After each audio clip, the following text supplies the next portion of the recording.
Morning, Rickman.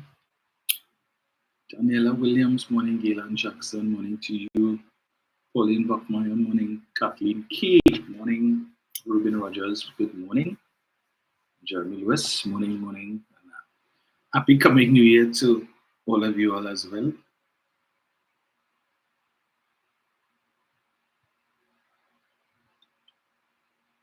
Track Guru Monkey, good morning. Winston Jack, morning to you, sir.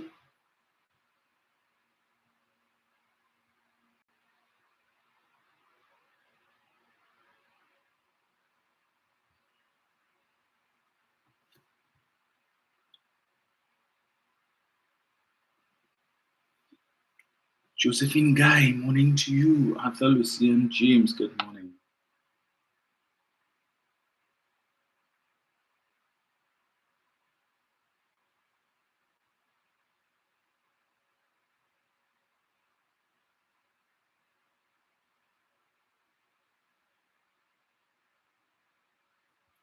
Cyril Mayas, good morning to you. Brenda Isaac, Sarah Richards, morning all.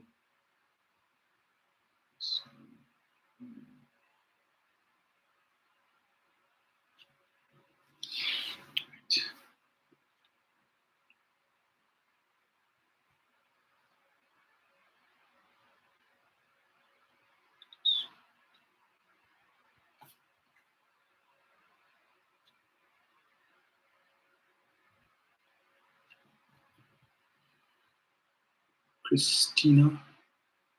Hi, Christina. Estra Blake, morning.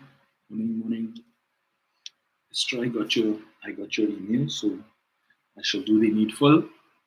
Carol Boyce John, 123, morning. Apologies for the late start, but I stepped out to do something and I thought I would be back by 11 o'clock, and that was not the case.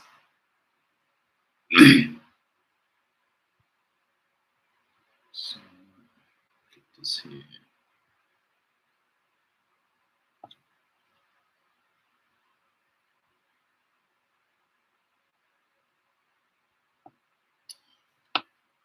Most welcome, Istra.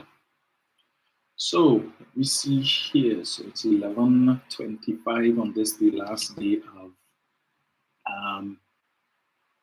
2023. 2023 is a wrap, it's done. And we now head into another year. Let's see what difference that would make.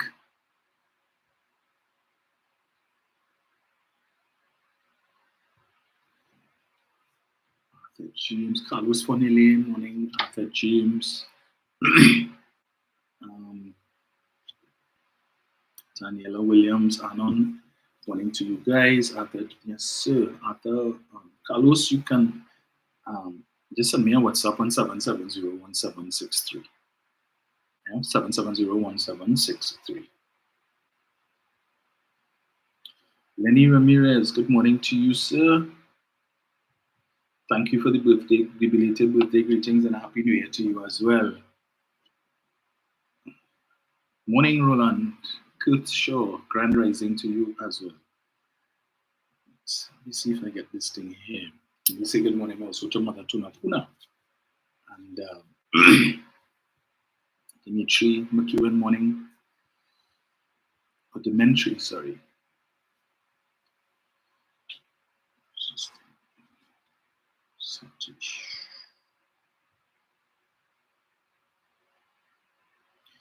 Right, so permit me to extend condolences to the family of Mr. Hochroyd Charles and also to the Tobago population on Mr. Charles's passing this morning. As I've seen, post put out by the Chief Secretary, Fali Augustine, and also former Chief Secretary Ansel Dennis, extending their condolences on Mr.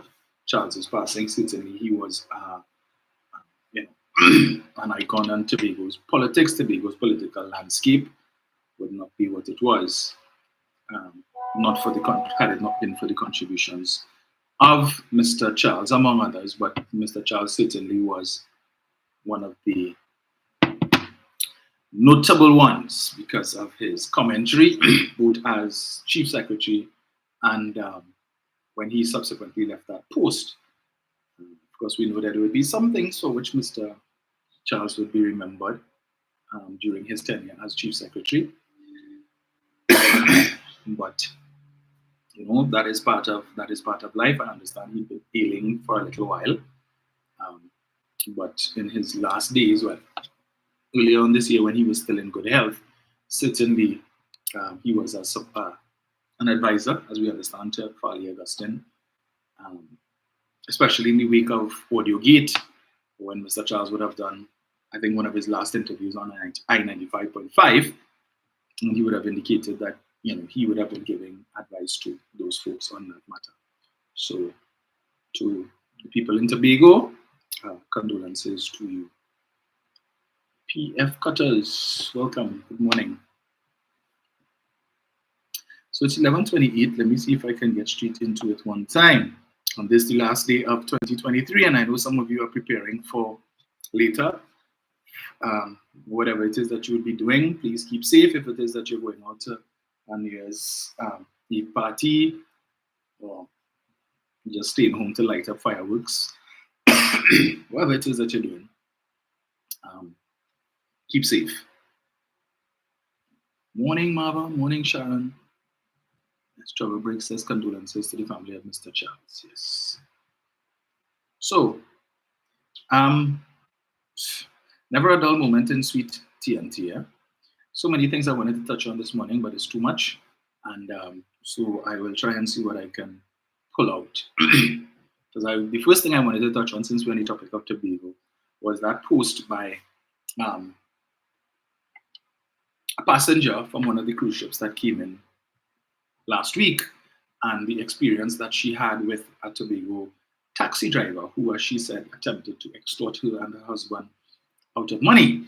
And this is somebody who has a following of over 1 million people, I think, on TikTok. And she has over 60,000 followers on Instagram. And I don't know what her following is on other social media platforms. But she recounted her experience with this taxi driver. It was less than pleasant. And yeah, so but we will discuss that on another day. Yes, Daniela says fed party, mass, but they're hungry. Yeah, so we'll touch on that on another day because I would have seen on the social media platform of the lady, I think her name is Christine, I can't remember her last name, where she would have done a live talking about her experience with this taxi driver and so on. And what was the follow-up? But as I said, we'll touch on that on another time, probably Tuesday. So, there's an old saying, better to keep quiet and let people think you're a fool than to speak and remove all doubt.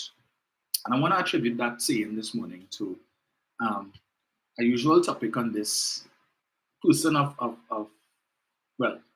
topic. Well, he's usually a topic here. More on one occasion, one Inchant Ishmael, who I think should change his name to Idiot Ishmael, right? So a post was put out a couple of days, I think it was yesterday or something, from the Prime Minister, speaking in his capacity as the chairman of the National Security Council. I'm not going to read the whole thing, just the most salient part. It says, we at the National Security Council meet fairly regularly. We take certain decisions and we have certain operations in place. There are demands being made on the police and the wider security services, and the national security services are being constantly resourced to keep them available and effective. The brazenness of the criminals is rooted in a belief that the Prime Minister lists two things. One is that they will not be apprehended. And two, even if apprehended, they have nothing to fear from the judicial system. We plan and execute strategies to prevent these truths from prevailing, and that they are wrong on both counts. The Prime Minister then goes on to say, if you know something, undertake to say something. The protective services will continue to go after the weapons and their handlers, but their jobs can be greatly enhanced by increased information streams from the sphere of public spiritedness. The best holiday gift that can be afforded to any potential shooter is to keep secret the existence of his or her deadly tools and the intention to use them.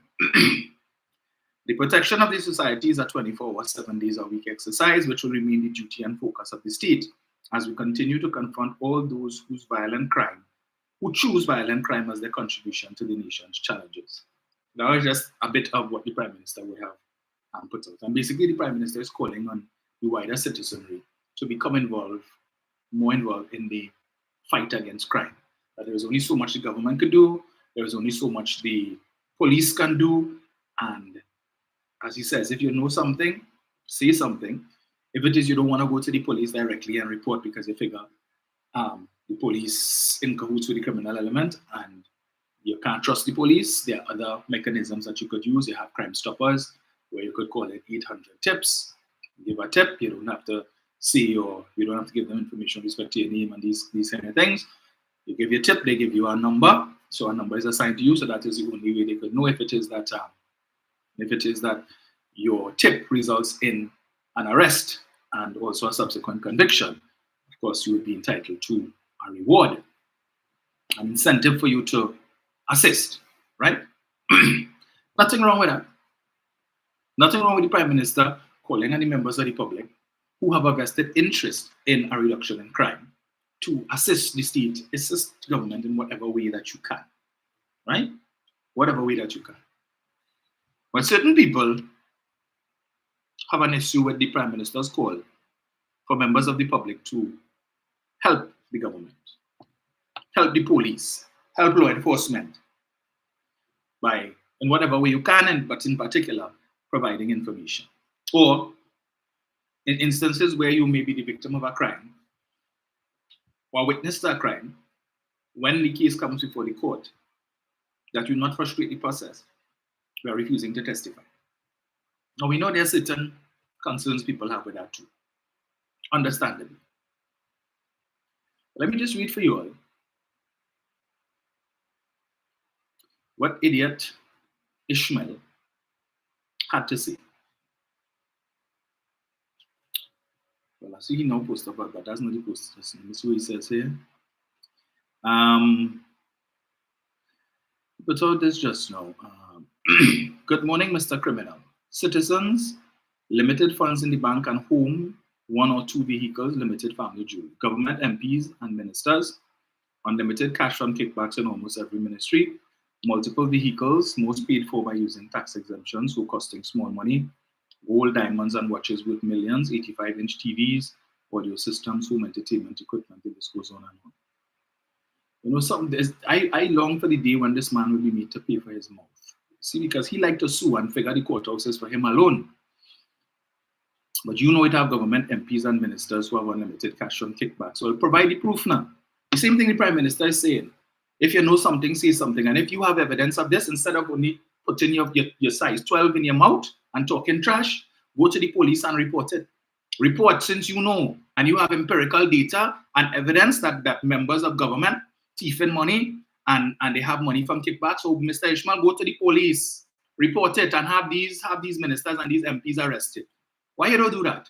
Instead of just coming on social media and only yapping, right? And putting out conjecture and propaganda and old talk. And everything is always the PNM and the PNM and the PNM. I don't know what it is that the PNM do to you. Is it because you no longer have the contract from the TTPS to fix the vehicles? Is that the case? You know, a privilege that you enjoyed when your partner, your NTA partner was the commissioner? So is it that you're tooting because of that? I don't know. But anyway, that's not the post I wanted to read. Let me get this one here. So he posts up a clip of a newspaper article, says, after a spate of violent crimes, PM calls on citizens for help to stop brazen criminals. And this is his commentary on that. You're looking for help from us? When the citizens said to put back Gary, you took a piece of 2x4 in your ears and played deaf. You and your failed government supported ULA, and now you're asking us for help.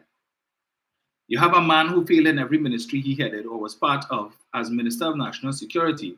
We called for him to be fired, but you again did not listen. All the debts have fallen squarely on your shoulders as your decisions have brought death and mayhem to this country. Help you? All you know, right? Tell the Prime Minister Holier. Right. And this is a man who always on social media, always, this is somebody who feel he has the answers to everything, right? And here it is that the Prime Minister is appealing to the citizens to become part of the crime-fighting problem, the crime-fighting issue. And he is telling the Prime Minister basically, hurry up. Yeah, I'm going to try to keep it live friendly. And people, this was shared 24 times. And let me just read some of the comments for you from the people who support this idiot.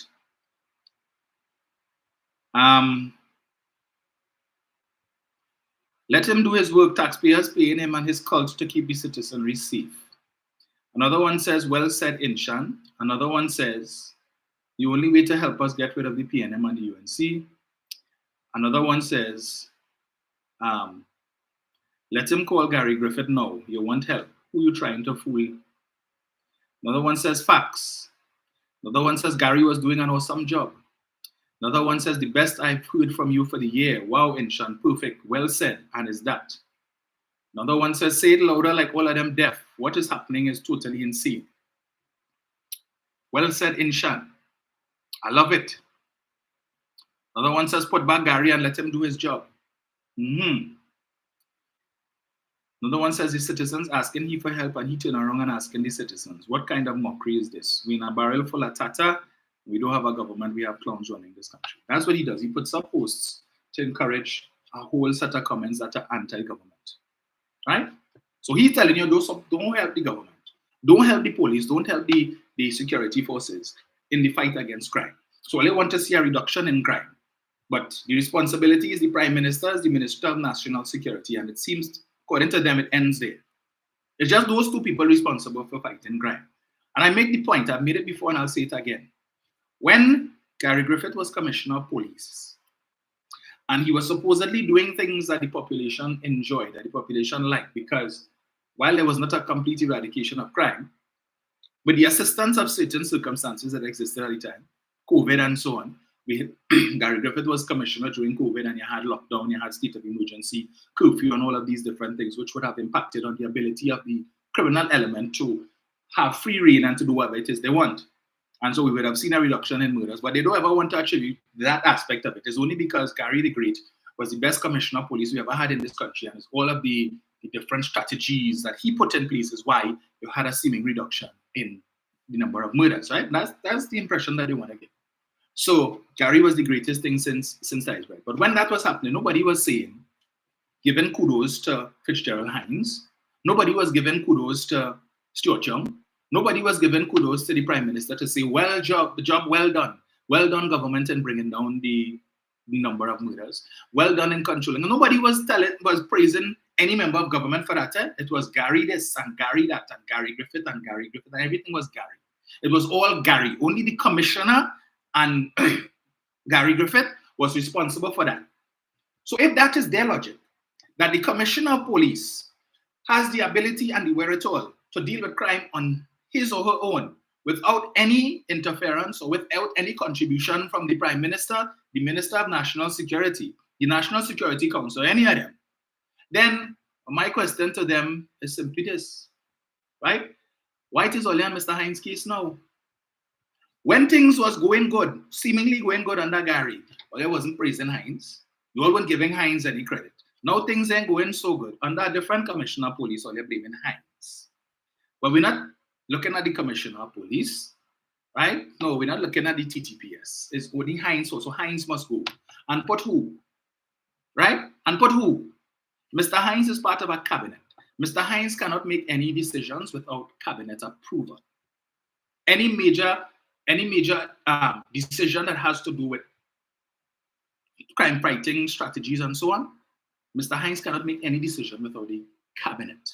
And regardless to whoever is the Minister of National Security, right? But listening to these clowns day after day after day, Hines must go and Hines is the worst Minister of National Security and Hines this and Hines that, you would swear that Mr. Hines could pick up the phone and tell Lila Christopher how to run the police service. That Mr. Hines could pick up the phone and call the head of the defense force and tell him how to run the defense force. Mr. Hines could pick up the phone and call the head of the fire service and tell them how to run the fire service. Every agency that falls under him, he could just come to work one morning and pick up the phone and call them and say, go and do this. So apparently Mr. Hines has a roster, and when he gets to work in the morning, he calls Willa Christopher, or he sends out an email to the divisional commanders and tells them how to roster the officers, right? He does that. Apparently, that's his responsibility. So it's always the minister and the prime minister. But between the minister, the prime minister, and criminal element, you have a whole police service with a commissioner, deputy commissioners, you have superintendents, senior superintendents, assistant commissioners of police, and all of these different things who are responsible for the management of ETTPS in the fight against crime. All the heads of these different departments earn a salary every month, right?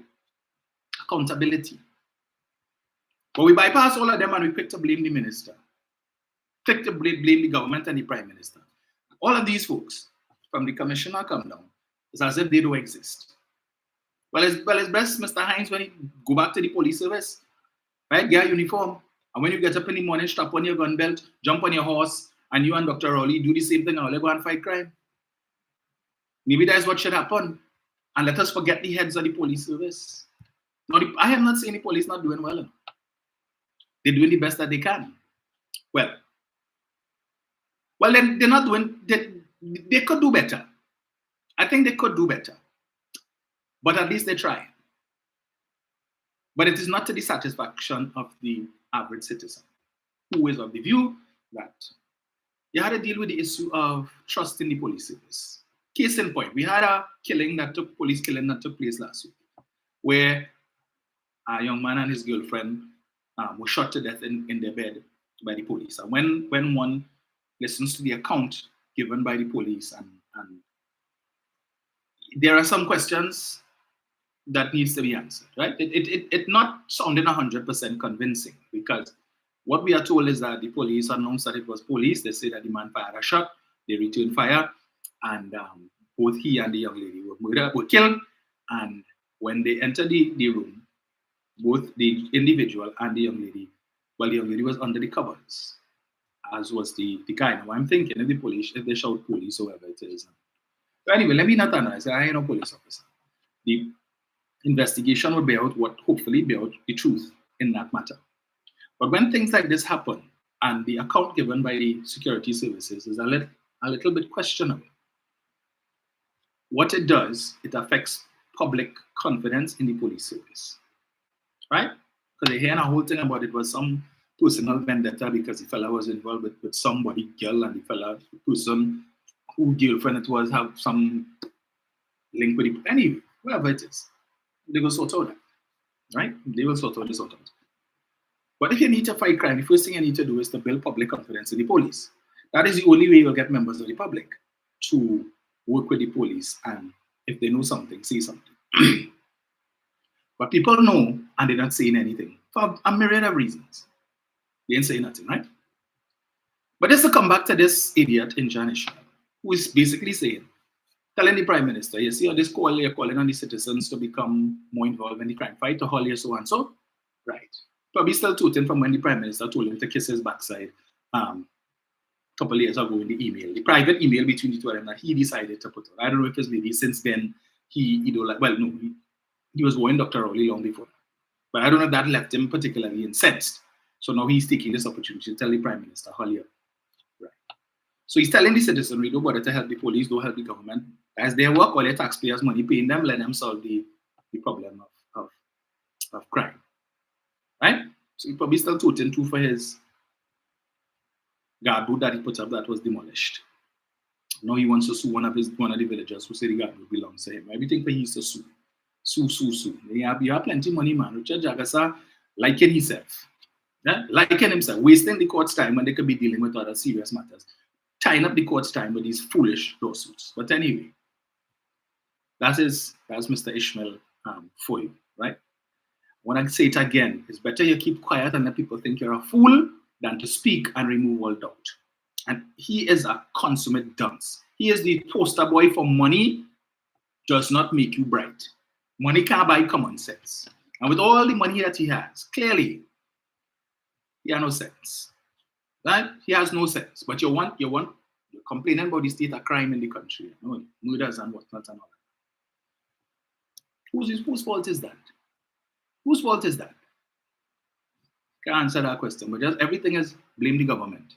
So the shooting take place on the highway is PNM.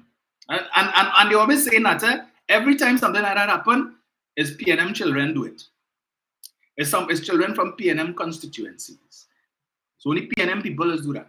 No other UNC constituencies have no criminals. It's only PNM people that do it. And he's not the only one talking that talk. Right. But what irks me is the fact that you have people supporting that stupidness, right? Some of the very same people who lament in the state of crime in the country, supporting this man with this dotishness, telling the prime minister, well, we help Collier so-and-so. We ain't giving you no help. Fix it on your own. In the meantime, we continue to see, well, as I told you all before, you know, they have a quota to meet. They're still hoping and praying that some miracle can happen today for them. Well, their type of miracle, so that the murder rate could cross 600. So plenty of them stewing in the fat. You all remember earlier on they say, Rodney Charles said that Trinidad and Tobago was on course to cross 700 murders. So he too must be a disappointed man this morning, because here it is that we just have about 12 hours left in 2023, and we still a few murders off of the 600. So they're probably upset. So maybe they sit down in a corner in caucus and their fingers crossed, toes crossed, and everything else that could cross is crossed, hoping that somehow maybe you might have an upsurge in murders, in the next few hours. As close as we could come to the 600, they would be happy. Any reduction, they're not interested in that. The same people, and it seems like Captain Gary Griffith, Gary the Great, he only speaks when the Prime Minister speaks. For the last week or so, his Facebook page quiet. The only thing you see post up is some pictures with he and Nicole, his wife. Apparently they're celebrating their wedding anniversary and so on. So he had nothing to say. The shooting took place on the highway. He had no comment on that. Clearly, all the other murders that took place over the last week or so, he had no comment to make on that. But the minute the Prime Minister put out a statement, my boy suddenly wake up from his slumber and had to put out not one, not two, but 3 posts to comment on what it is the Prime Minister put out. Right? So he put out a written post, and then he have a video where he's talking about showing clips from when he was Commissioner of Police and how they rescued some people, some woman that was kidnapped, and all the things that he did when he was there, and come back with this dotish meritless talk. This meritless nonsense 2 years on, and they're still talking about this meritless that was intercepted by the Prime Minister and all of that. And again, I ask the question, every time they bring up that, how he know what position his name was on that merit list, since the only people who saw that merit list was the Police Service Commission. Not even the president had an opportunity to see the merit list before it was withdrawn. So it's only the commissioners in the Police Service Commission was aware of the names on that list and what order they were in. But he knows, because he's a clairvoyant, he knows that his name was first on the list. Well, even if his name was first on the list, right? But he knows how the things operate. But you see, he understands that you have a significant portion of the population who intellectually lazy, intellectually bereft, and would buy into that foolish narrative. He knows full well, based on how he was elected as Commissioner of Police, that his name was 4th on the merit list. And the fact that he was able to become Commissioner of Police, notwithstanding his name was 4th on the merit list, he understands the government was under no compulsion or obligation to select the first name, the second name, the third name, or any name on that merit list. So if it is Dr. Rowley didn't want him to be Commissioner of Police anymore, he didn't have to go to any president's house and intercept any merit list. All he had to do was to wait till the merit list come to the parliament, and the same thing they did in 2018, where they bypassed the first 3 names and picked number 4. They could have done the same thing when allow the merit list to come to the parliament, and if Mr. Griffith's name was first, bypass it. Pretend as if they even see it. And there was no obligation on the part of the government to pick him or anybody else. And if it is, we have to go based on what he is saying and the dotish narrative that he and the UNC push it. It means then that in 2018, if he wants to give the impression that because his name was first on the list, so he say, we don't know, that he would have become Commissioner of Police, then it means in 2018, he would have never been made Commissioner of Police. The Commissioner of Police from 2018 to 2021 would have been Deodat Dulal Chan. He was first on the list, right? The man that the UNC was supporting. I will never forget that debate when Ganga Singh get up in the parliament and talk and thing and why they should put Lalchan to Lalchan and thing and say, they don't want to do Lalchan because he's an Indian. Everything for them is always about race. Put the Indian as the commissioner of police. You remember that? Yeah, forget his ethnicity and put him as commissioner. And if Dr. Rowley and the PNM had taken Ganga Singh's advice and the advice of the rest of them on that side, Mr. Griffith, who none of them voted for, would never have been commissioner. And he knows, he's well aware of how the system works. So to give the impression that the only way they could have scuttled his nomination as commissioner was to intercept the merit list and have it withdrawn is absolute rubbish.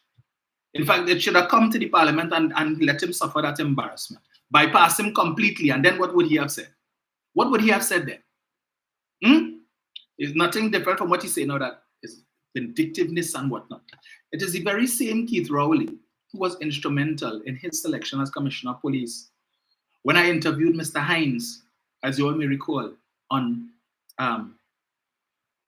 Synergy, and Mr. Hines would have made the point. I can't remember. I can't remember if he said that on air or if he would have mentioned it while we were off air. The fact that there was not unanimous support for Gary Griffith in the cabinet. Not all of the cabinet ministers were in support of Dr. Rowley's recommendation of Gary Griffith as Commissioner of Police. But collective responsibility, they went along with it and they supported the Prime Minister's view. So it was Dr. Rowley who was in the main of the view that Gary Griffith should be the Commissioner of Police based on what? Gary Mout. All this talk about broken windows theory and all of these different things. He talk a good talk. I too was convinced. When you listen to the man, he seemed to know what he's about. And he was given an opportunity, and the very thing that got him into office is the very thing that cost him the office, his mouth. Hubris. He allowed, that his ego to get the better of him.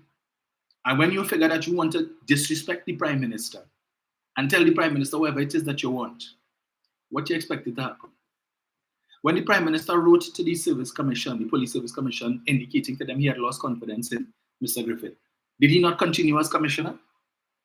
The PSC met with Mr. Griffith, tell him, look, so is the case, and subsequently we saw that Mr. Griffith apologized publicly to the Prime Minister. Right? This was a whole year before he demitted office as Commissioner of Police. A whole year. He wasn't suspended at the time, he wasn't removed. But he continued his disrespect.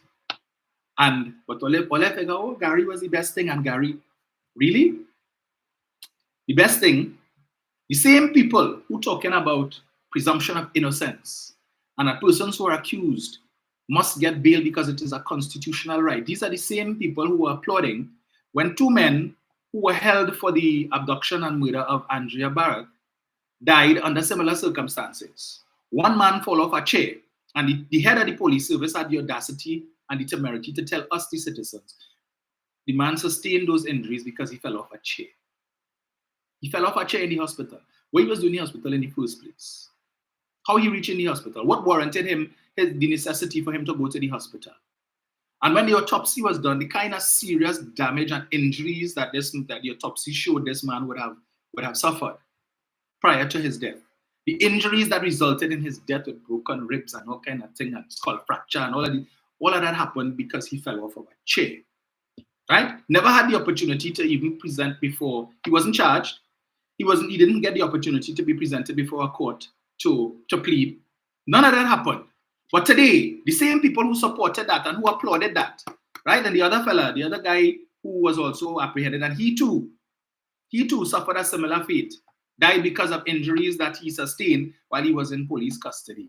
Yeah? SORT, Gary's special team. The same people who were supporting that and applauded that and told him, well done, are the same people who today are telling you that persons accused of murder should get bail. That persons accused of murder are entitled to the presumption of innocence. So these two men weren't entitled to the presumption of innocence. And I want to tell those who pushing that foolish narrative, right? Pick a straw. You can't be half pregnant. You can't be telling me that you're supporting that kind of thing. And then on the other hand, coming to tell me about presumption of innocence and people should be entitled to bail because what if it is the innocent? And what if they're innocent? Man have a rap sheet longer, almost as long or even longer than the UNC's list of transgressions against the citizens of this country. And you want to tell me about what if he's innocent? He have about 2 or 3 cases that pending before the court for gun-related charges. And now he has been charged for murder. Presents himself before the court for bail. And you want to tell me when he should get bail because what if he's innocent? Really? His track record points to innocence? And you have people like Jayanti Lakshmi, Anangram Logan, and these men who went out there, and men and women who went out and fought this case, so that a law that was in place for over 105 years that said if you're accused of murder, no bail, they were able to convince the court to overturn that. Right? They were able to convince the court to overturn that.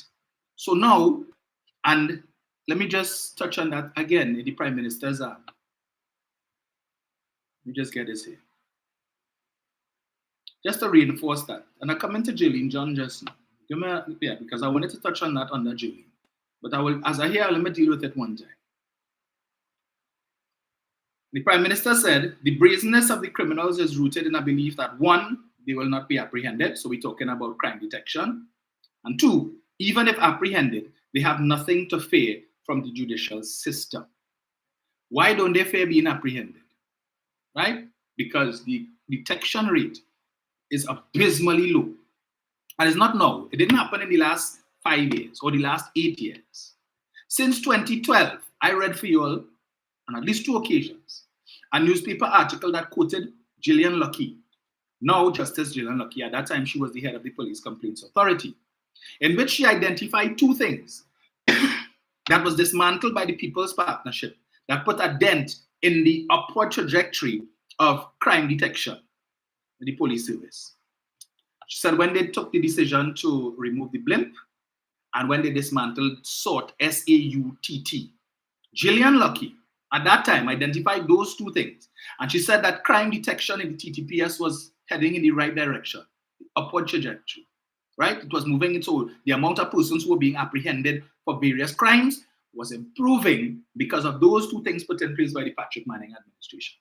And when the PP came into office, Kamla Prasad Bisesa and whoever was her Minister of National Security at that time, of the 5 ministers that she had, John Sandy, Jack Warner, Emmanuel George, Gary Griffith, and Carl Alfonso, right?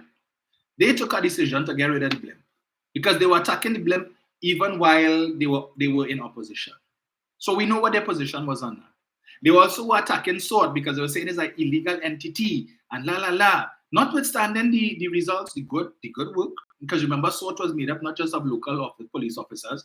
You had persons who were seconded from the Army and the Defense Force, and then you had persons from the UK, Scotland Yard and so on, who were working in that, and then you had persons, locals who were sent to get training in different types of crime scene analysis and all of that to improve the detection rate. So there was something good in SAUT. And then of course you had the SIA and the SSA and all of these different things. Now they were saying that the government was using that to spy on politicians and spy on this one and spy on that one. You all recall Ali Bacanal when they came into office, but Gillian Lucky, Justice Gillian Lucky, would have told us at that time that those 2 things, the removal of the blimp and the dismantling of SAUT, would have seen crime detection head in the opposite direction, in the wrong direction. In the wrong direction. Under them, it was what? Less than 10%. Less than 10% under them. What did they do to improve that? Absolutely nothing. Nothing, other than to threaten the commissioner of police that if he don't get his act together, he could see his acting appointment. It could be hastened, and he could find his way out. And we all saw that. Yeah, you remember the then Attorney General who made that pronouncement. You saw that. What did they do to replace the blimp? They wanted to bring armored tankers. You remember that Gary Griffith, as Minister of National Security, when they wanted to bring these 6 armored tankers, the bulletproof tankers, to do what? As if it is we fighting some kind of war here. That was their solution. What did they do to replace SAUT? Now, when Gary Griffith did an interview some months ago on I-95, and he made the admission that he was a supporter of SAUTT. He supported it. He felt that it was something good and it was achieving results. But yet still, others in the cabinet didn't think so, and so they got rid of it. But I think at that time, he was only National Security Advisor. He wasn't National Security Minister as yet. But he said he supported that, and that is why when he became commissioner, he decided to try and create something similar in SORT. He couldn't go back to SAUTT because he didn't want to make it too apparent. He said that on I-95.5. Right? So an admission on his part that SAUTT was good. And all they had to do to fix it, the one issue they had is they said it was not sanctioned by legislation, so that it was an illegal body. All they had to do when they came into office was to bring the law and make SORT a legal entity, rather than dismantle it and get rid of it. And so all the officers who came from the army went back to the army, all the Scotland Yard officers and so on went back home to the UK, and that was the end of that. Nothing of substance to replace it, right? So when the Prime Minister says the two reasons why these men, get it here again, they will not be apprehended, crime detection. Whose responsibility is that? We keep hearing about officers going and being sent abroad for all kind of training and so on to assist with crime detection.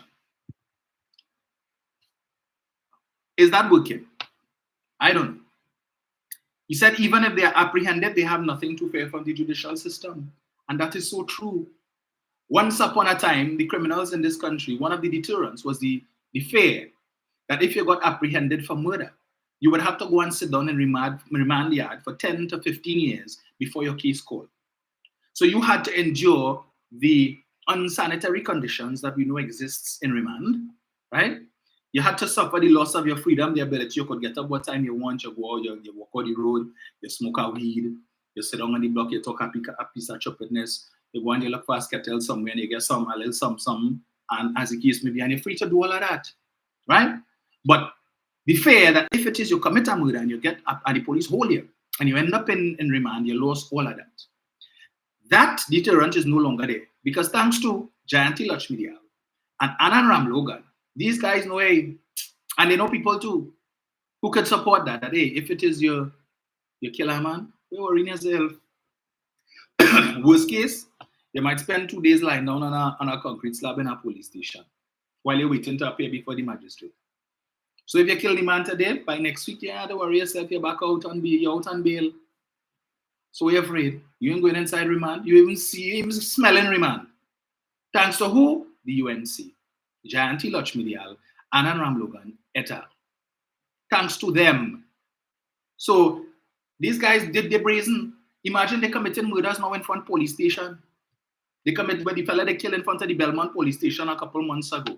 They don't care because the police don't mess, so what? We don't have bail money put on already.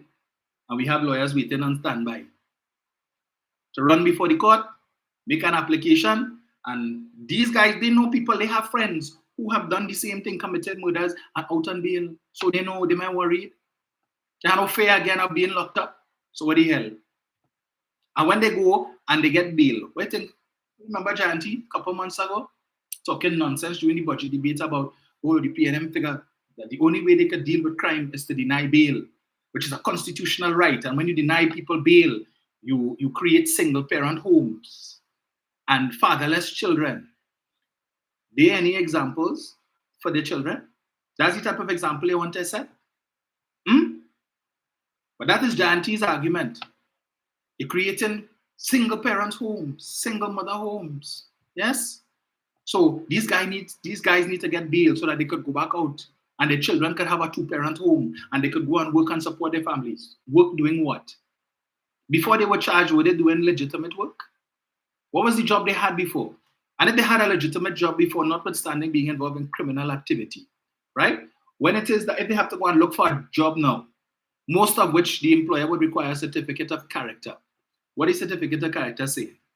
Not that they have a murder charge pending, and what you feel, the employer will say, yeah, come. They could get no legitimate work. And since they weren't inclined to that type of work before they were charged, sure as hell they ain't going back to that because you feel when they get bail, what? They will say, well, let me turn a new leaf, Let me change my ways. I'm going and get baptized. I'm going and serve the Lord. That's what they're going to do. They're going right back out there to continue the same lifestyle that they were leading before. Thanks to who? And when you look at the lawyers and you read the names of the attorneys who are representing these folks, it's the same lakalaka, the same attorneys from the same UNC camp waiting to go and represent these men to get them bail, right? So they could go back outside because it's a revolving door. Because every time they commit a crime and they come before the court, they have to find money to pay these lawyers. So these guys concerned, all they're concerned about is their pockets. They're happy with the crime situation in the country because there's a flurry of clients that they get in. Flurry of clients. The more crime you have, is the more court appearances, more money in their pocket. They don't have to go out and look for clients. They just have to sit down and wait for a client. Hey, I'm with a committed. Look me here. Hey, home invasion. Look me here. You're looking for a lawyer? Come. And because most of these guys know each other, well, yeah, talk to my lawyer now. He's the man who got bail for me. What's his name? So-and-so. Give me a number and let me call him. Yeah, I get a number from so-and-so. I'm looking for a lawyer. I'm looking for bail for murder. Yeah, no problem, man. I can handle that. Well, you know the fee, right? Okay. Yeah. You don't tell me the fee already. Good. Well, I will come on. Which station you in? All right. Well, I'll check you in the morning. We organize that. And just remember, if you know anybody else looking for a lawyer because they're trying to get bail for murder, get them a number. Get them a number. Yes. So all these guys who pretending and talking about the state of crime in the country and it's so this and it's so that, they're happy. They're happy. There's money in their pocket. They're asking these guys, but where you working? You're working always, so where get any money to pay? How you paying lawyer fee? I'll just tell you that now. They couldn't care that all of the donzai, the kakada that they get in as legal fees, they don't want to know where it come from and they couldn't care less. Dirty money, but they couldn't care. When go in the bank, it clean. Yeah, it clean. They do their work and they're happy. And meanwhile, they have these guys back out on the road to go back and kill again. Again, I always draw as reference for Sadi Food King, the man who was fingered as the mastermind behind that home invasion, that robbery, was on remand for over 14 years on a murder charge. He got bail sometime in August, September of this year. 14 years in remand, and that didn't change him. That didn't give him cause to pause. It didn't give him cause to change his life and say, you know what, I get an opportunity to be out on bail. Let me walk this straight and narrow so that I don't have to go back inside. Soon as he come out, the first thing he do is look to plan a big heist. Right? To go and distress these people.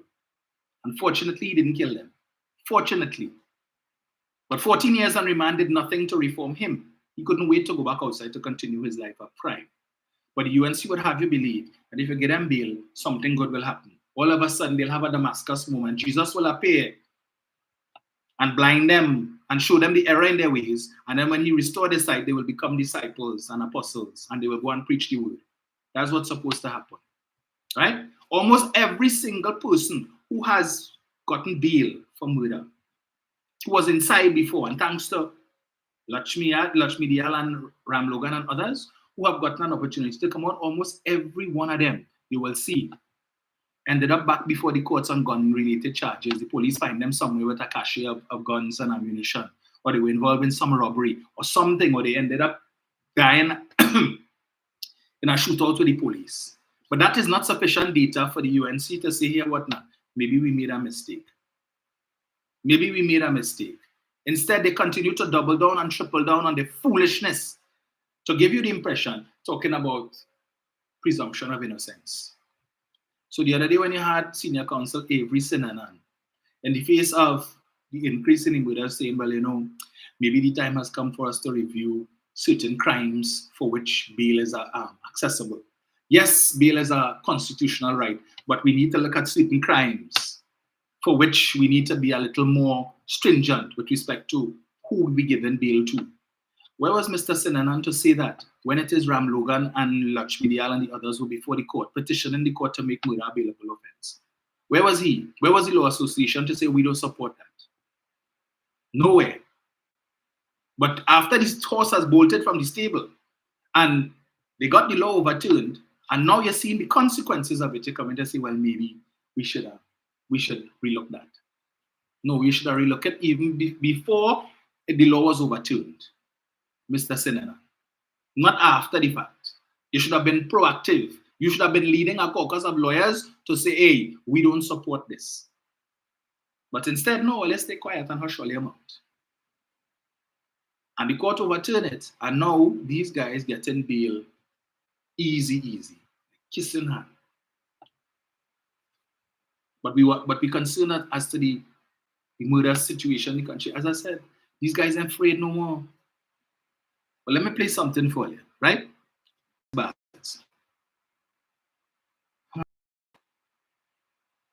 So, let me get this here.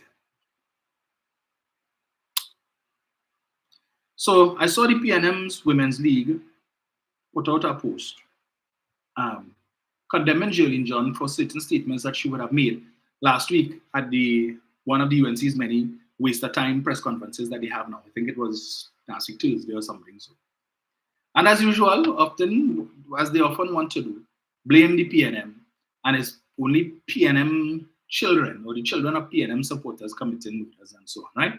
I know what I mean, because once you satisfy a certain ethnic criteria, once your skin color is of a certain hue and your hair texture is of a certain texture, you are PNM.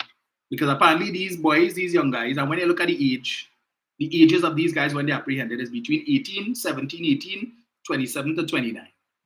That is the age bracket. But don't blame the parents. Parents not responsible. No, the parents had no hand whatsoever in these guys turning into a life of crime. Parents did not. Parents did the best that they could. Best that they could. You know, he come from a single parent home. That's the reason why he ended up in a life of crime. Because his father in jail and his father dead. And it's just the mother alone. And that is why. Every time they come with that stupid talk, you see that dotage. I'm not buying that at all. If you are a disciplinarian from day one, your child wouldn't end up in that. Your child wouldn't end up in that. And coming from a single parent home, I can attest to that. But when you want to be your child friend, right? And you're letting them all 9, 10, 11 o'clock in the night, you're 15-year-old outside, and you couldn't care less where he is and what time he come in, right? He come inside smelling like a chimney.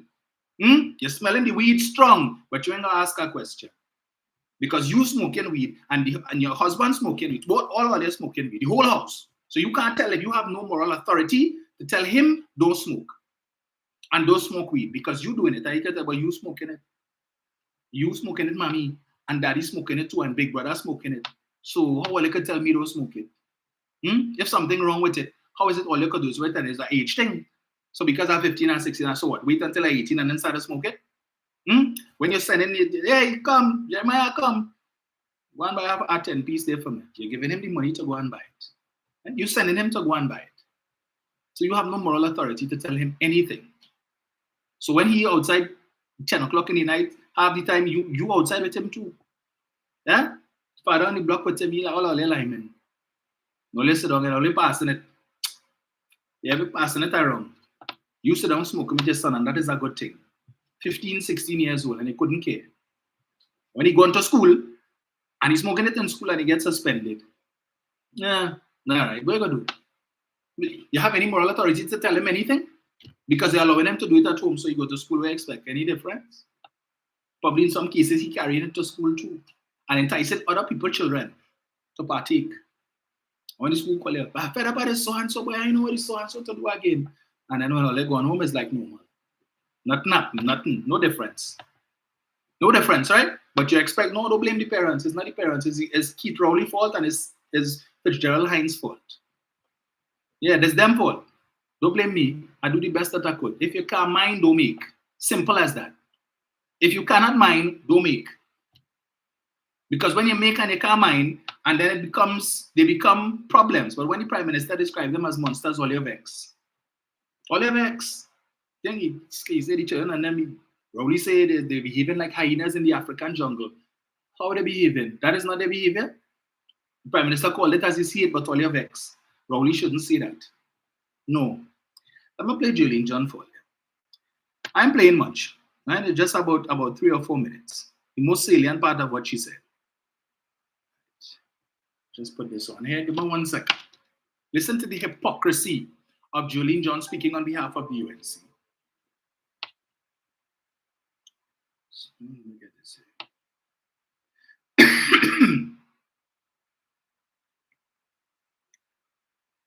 I don't like playing these people, but sometimes you have to. Right. Yes. up to New Year's Day, Christmas Eve, sorry, on Boxing Day, she had a small caucus. And she has signaled, and maybe in her New Year's message to the country, she will reaffirm her commitment to commence consultations and engagement with the public on this issue of crime, because she believes it is all of us who are in it together, and we must collectively find and work towards the resolution. So starting very early in next month, 2024. Because the Prime Minister has basically abandoned his post and has said who they're dead. And the government, of course, he continues to lead. Let me replay that. Let me go back just a little further. Me engaging in hypocrisy. I don't think there is anybody who will disagree with me that we are not in a state of anarchy. We are not descending. We are right here, the barbarians at our door.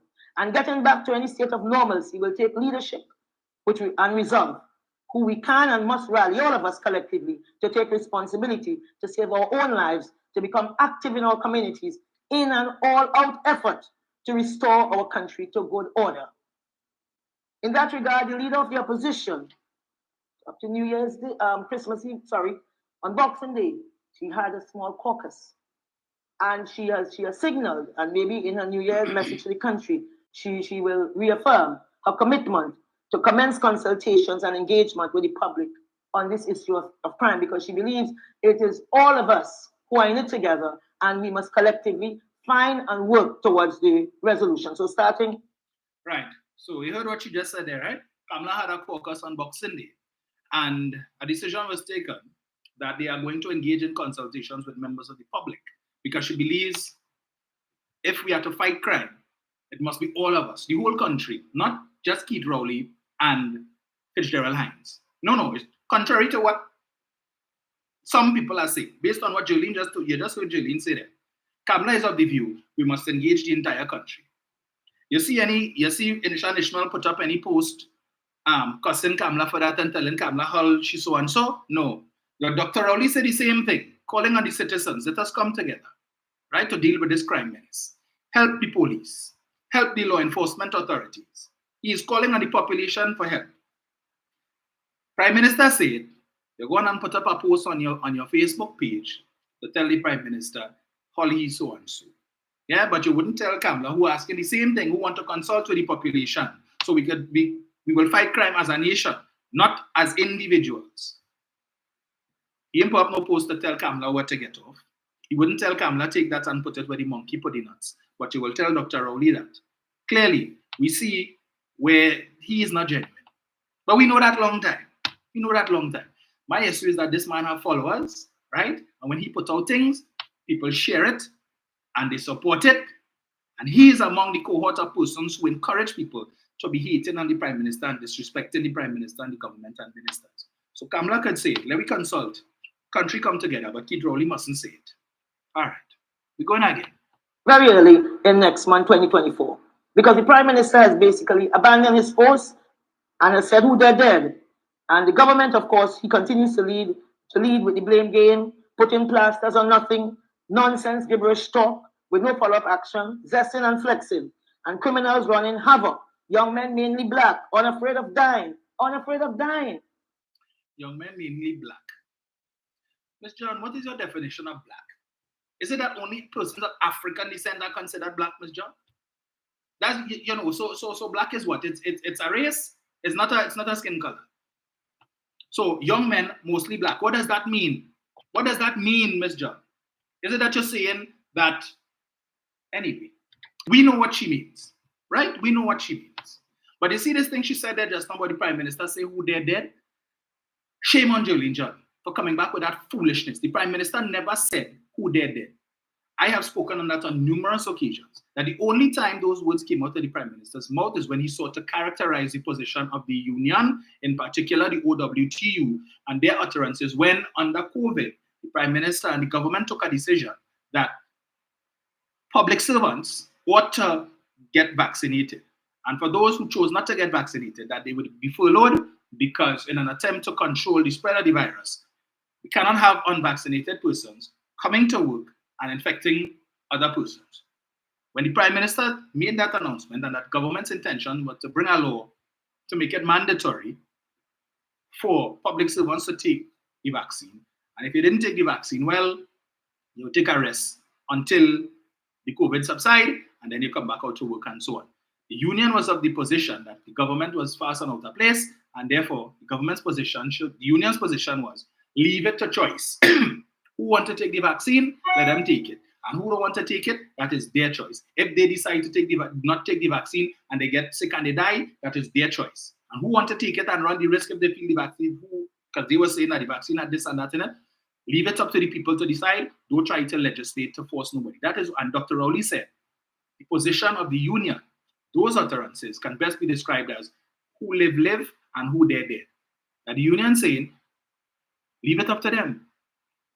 Who don't want to take the vaccine, they don't want to take it. If they live, they live. If they're dead, they're dead. That is their choice. So when Jolene John wants to come, and this is something that the UNC has been pushing for the longest while, like Dr. Rowley say, who live, and who dead. And they keep spreading that. And the mindless minions that they call supporters continue to spread that propaganda and have no idea, no clue. Ask them when Dr. Rowley say that, they can't say. They can't tell you. They cannot tell you. But because you have idiots like Anil Roberts and Jolene John and the rest of them pushing this foolishness, all of them latch on to that, like, the Pied Piper of Hamlin, and they're running with that. And saying the Prime Minister say who live, and who dead. Shame on you, Jolene John. But then again, all they have no moral rectitude. So I'm not surprised. As far as they are concerned, when they are 20 years old, they have seen everything. Their eyes have seen the glory of the coming of the Lord. And they could die. They are not afraid of anything. They are not afraid of anyone. So many black young men are afraid of dying, killing citizens in broad daylight, invading homes, raping, stealing, and killing. Extortion is widespread. And you see why they sent her to say that? She was the token that they selected to come and say that. Because they couldn't send another MP of a different race to come and talk that janjat. So they sent Jolene. Let Jolene say that. Let Jolene say it's mainly black men. And we know what she means. It's mainly Africans who doing that. To come and say that. Right? To come and talk that.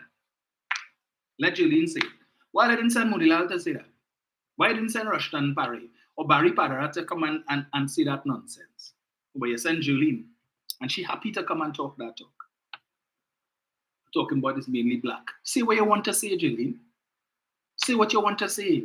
But anyway, and then you have them who come and say, yeah, but it's only a South African who only doing that, and it's only PNM. Because so long in this country, once you're an African, you're PNM. You're supporting the PNM.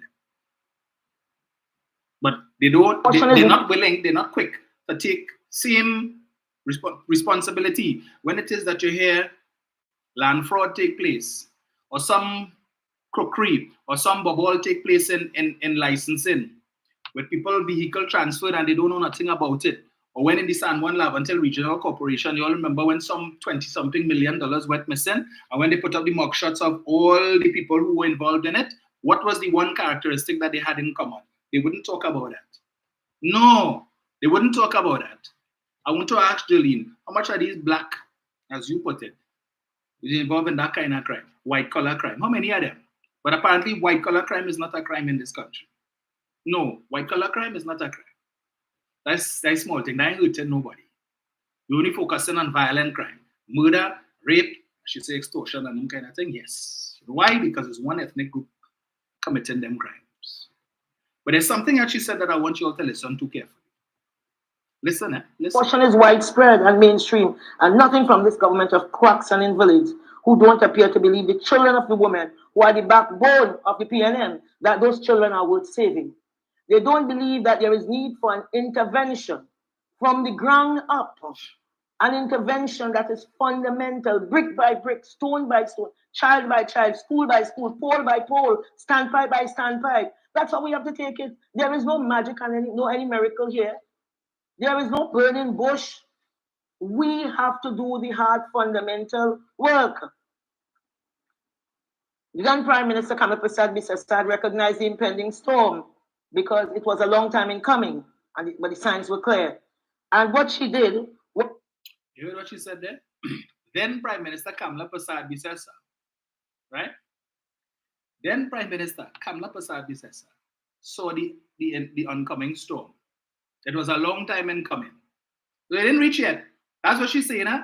When Kamala was Prime Minister, the storm didn't reach yet. So it certainly didn't reach under Patrick Manning. But when she was Prime Minister, she saw the storm coming. What was the storm that she saw coming? The increase in murders that they want to blame is only when the PNM in office that has happened. What is this impending storm that she's talking about here? That then Prime Minister Kamla Persad saw coming. It was a long time in coming, but it didn't reach yet, so it didn't happen under money. And Kamla, listen to what she has to say now. So the storm, it was coming. It didn't reach. It was coming, and Kamla saw it because she was a visionary. She saw that there was going to be an increase in murders. She saw that there was going to be an upsurge in crime. She saw it coming, the storm. And how did she seek to treat with the storm? Let's see. There was a cabinet committee appointed and chaired by then now deceased Dr. Selwyn Ryan, Professor Emeritus of Political Science at the University of the West Indies, and other members of his team, good, strong, bright citizens of this country, Dr. Indira Rampersad, Mrs. Patricia Mohammed, Dr. Marjorie Thorpe, and Senator Dr. Lennox Bernard, independent senator at the time. They came up with this report, 436 pages, calling it No Time to Quit, Engaging Youth at Risk. This document, the then Prime Minister had started the work because they had highly recommended sport, and she started with Hoop of Life and some other interventions program, mitigating program. But of course, that was on the desk of somebody when they entered the cabinet room after the elections in 2015. So they pay a set of money to all those people she just spoke about it to develop a 400 and something page report, right? And 400 and something pages, how much of the money passed? They ain't concerned about that. They weren't concerned about how much money paid for this 400 and something page report. And out of that 400 and something page report, and the intellectual capacity of all these people that she mentioned there and others who she didn't mention, the only thing that they could have come up with was that you needed a sport intervention. Because for them, the only way to treat with crime and the only way to engage at-risk youth is through sports, nothing else. She mentioned there, Hoop of Life, and other interventions. What were the other interventions? Live sport, Color Me Orange, right? You can think of anything else that I may have missed? Hoop of Life, the budget was over $12 million. And when the dust had cleared and the report came down, the majority of that $12 million was spent on what? Right? Who were the main beneficiaries? As was always the case with these people. Same thing with live sport, went from 6 million to 400 million. And who were the main beneficiaries of all that money? Not the at-risk youth, because the prize money was $1 million, as I recall. But when you read in the newspaper article that spoke about how the money was spent on live sport, the program directors was eating our food. They spent money to lease a whole set of high-end SUVs and all of that to transport these directors all over the place. Because remember, it was different communities was playing the basketball and so on. High-end SUVs and sedans. That is what the report showed. But of the 12 million budget, aside from the money that she gave Shaquille O'Neal to come here and lift up, and so she could dunk a basketball in the net, right? All that money you pay Shaq. That money could have helped these at-risk youth, right? But you wanted Shaquille O'Neal to come down so you could pose with him. Just like Uma Pandey sitting on Holyfield lap. You wanted an opportunity, so you have a picture, you get lift up, right? Shaquille O'Neal lift you up. And you bring him here so that these young boys could take picture and say, look, I meet Shaquille O'Neal and I have a picture with him. How did that help them? How did that help them? $12 million budget. This is just for the program, and we ain't talking Shaq money. And of that, the majority went to people who didn't need the help. So the at-risk youth. So you do this report, Hoop of Life come out of that. You spend a set of money, and the main beneficiaries, as was the case with live sport, well, they spent $400 million. And who were the main beneficiaries? The at-risk youth benefit. What did they get from that? They get breakfast, they get lunch, and they got a stipend at the end of the month. Right? Some of them never even sat down in a classroom. Some of them didn't get breakfast or get lunch. All they had to do was to present their ID card and come and sign to say that they attended class. And then they go their merry way, do what it is that they had to do. At the end of the month, they collect a check. And then they had to split, give a portion of this check to somebody else. The person who tell them, hey, come, bring your ID card and come up. Put down your name for this life. Now you have to go to class. Where say you have time? Now you don't worry yourself now. You just have to come and sign, right? And we will take care of everything else. So just make sure every day you come and you sign, say you went to class. It had no class anyway, because remember, one man get 34 million to teach them maths and English, and not one class was held, because he said the government was supposed to spend additional monies on the paraphernalia necessary to conduct the program, and they didn't do it. Right? Classroom was, they put 2 tents out in a car park, and they put some chairs and some tables and tell them, well, come, this is the classroom. Heat in the place, right? So the heat coming up from the car park in this car park pitch, that's a classroom. That making sense to them. Right? You put 2 water cool somewhere and they call that, and you say that is a classroom. To fool people, $58 million spent on catering over 18 months. $58 million spent on catering over 18 months. How much food was delivered? Who eat our food there? Literally eat our food in that program. 58 million. When Mr. Warner presented, when he was bowing them in the days of the Sunshine Award, he gave us all the documents itemizing all of the expenditure. 18 months, $58 million spent on catering. How much food was actually prepared? Because these boys wouldn't come into school. They wouldn't come into classes. They had no classes. So how they eat it? So bills paid, yes, invoice come in for food. No food prepared, but people getting paid. But you listen to Julie Johnny, and these were the interventions. Color me orange. Come, you pay your $69 a day to come and give you a jersey, but you have to pay for the jersey, it's free. That will come out of the $69 I'll be giving you a day. And you're paying some buildings in East Port of Spain to make it look good. That was their interventions coming out of this 430-something page report. Going again. However, nothing was done. 436 pages of good work. Now, I'm not saying it's the entire answer. It's not the entire answer, but it is a good place to start. It is a good starting point because it highlights and prescribes solutions based on social, people-centered, family, community issues, which forms the basis of the answers we seek. Contrary to some opinion, this is not about personality politics, finding a Rambo. When you push killings is as easy as breathing. That's a famous line from Rambo. I looked at all the Rambos, and I like that because his name was John Rambo. So I have affinity to him, But we have been spoiled and seduced into believing that the solution is a single story or an individual. It is not. It is about every single citizen being mobilized and motivated to be responsible and accountable and to love their neighbor more than they love themselves. It will take a village. You see, many of the programs, mitigation programs, were shut down over the last 9 years. And there was no thinking about what if and what will be the fallout.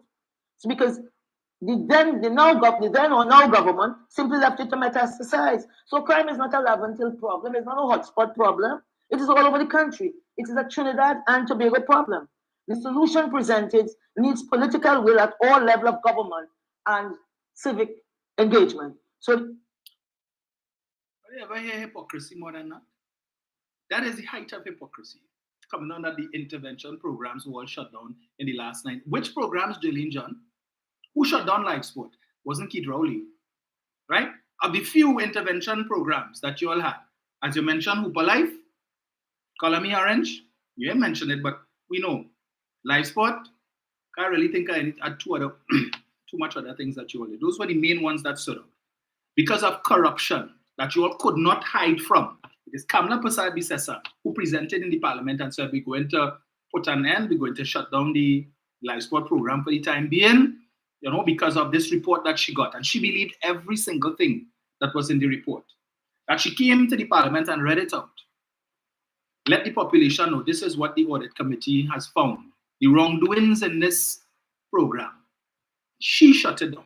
And in that same contribution to the parliament, she gave an assurance to these same at-risk youth, these same black men, Julie. Kamla Prasad Bisesa in the parliament looked in the camera and told these young black men, don't worry, we will find something else for you all to do. So do not be disheartened over the fact that this program has now come to an end. We will come up with strategies, new strategies to create new programs to help you all. What were the new programs? Not one damn thing. They did absolutely nothing to replace live sport. Nothing. The only good thing that came out of that was that Annie Roberts resigned as the Member of Parliament for W. Mira and as the Minister of Sport. But after looking at these young men in the camera and telling them, don't worry, all is not lost. We will develop other strategies to help you all and to provide for you all.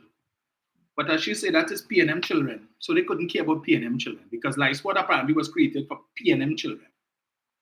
Because it's PNM children are the nuisances. Yeah. So what we even bothering for to have a new program? Forget that.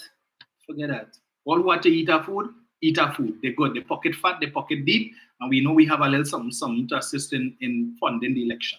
So we'll get them that to hold. Just like the smelter in PNM constituency in Labray.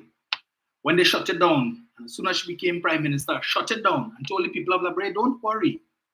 All those of you who are depending on jobs from this smelter, we are going to build a shipbuilding facility on the very same premises that the smelter plant was supposed to go. So you will still get the jobs. You will still earn an income.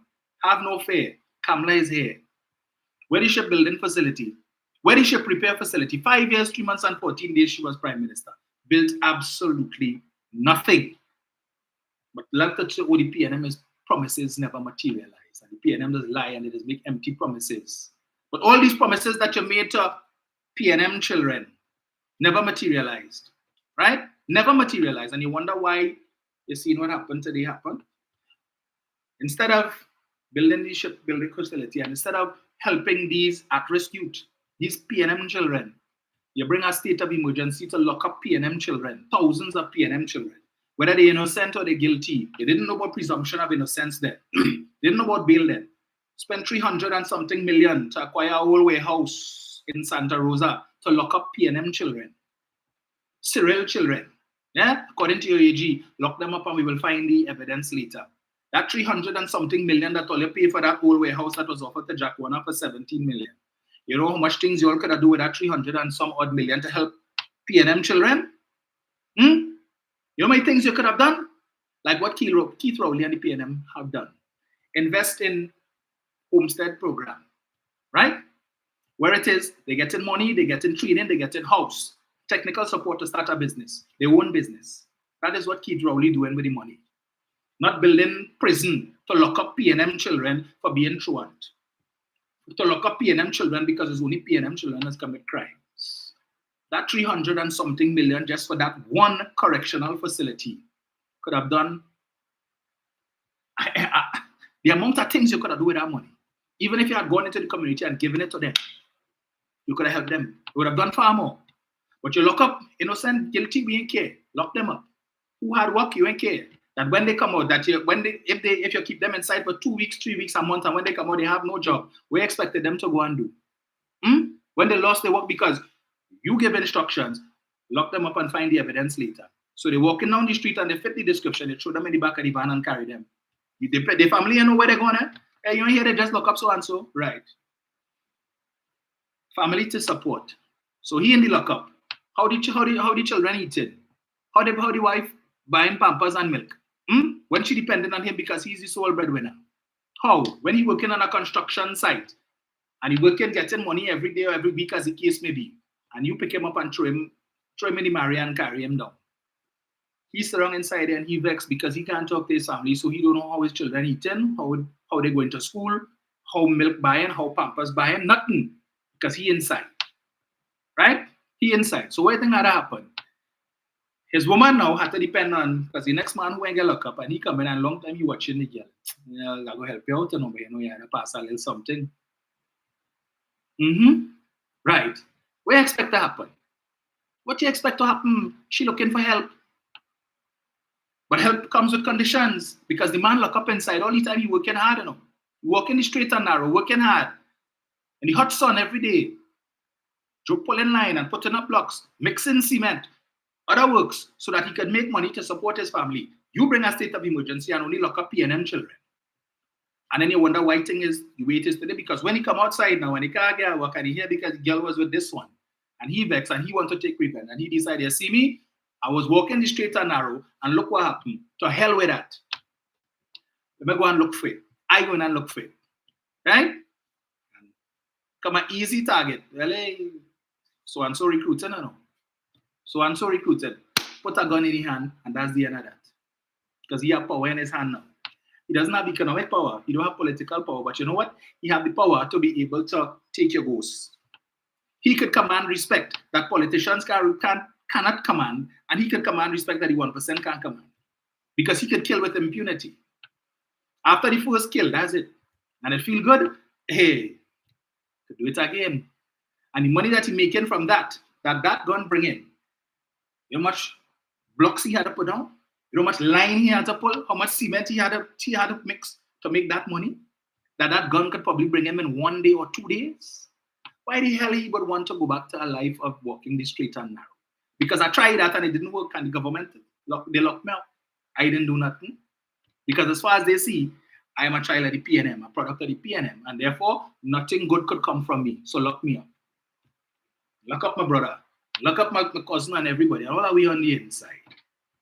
And they couldn't care less about us. And then when they finally let us out with no case, not even an apology, nothing, and we just supposed to go back to normal life. And these guys sit down in the lockup and they talking about them nasty, dirty politicians and them by them collecting the pay every month and they this and they that and whatnot, and we gotta get up. Yeah, but it's Keith Rowley fault at the crime situation. You heard what Jolene said there? The coming storm, the impending storm. Kamala knew it was coming. She knew it was coming. In 2011, mere months, just over a year after she became prime minister, you think she don't know what the repercussions of that state of emergency was going to be? You think she didn't know? She knew full well. So you're trying now to pacify PNM children who you lock up. So after you lock them up, take away some of the means of earning a living, you're coming out to pacify to get them handouts. Come, let me give all $69 a day. Come here in East Port of Spain, the buildings all you're living in, I'm going to pay all to paint it and spruce it up and make it look good now. We're trying to make amends for the wrongs that we did with that state of emergency, but we will never admit it.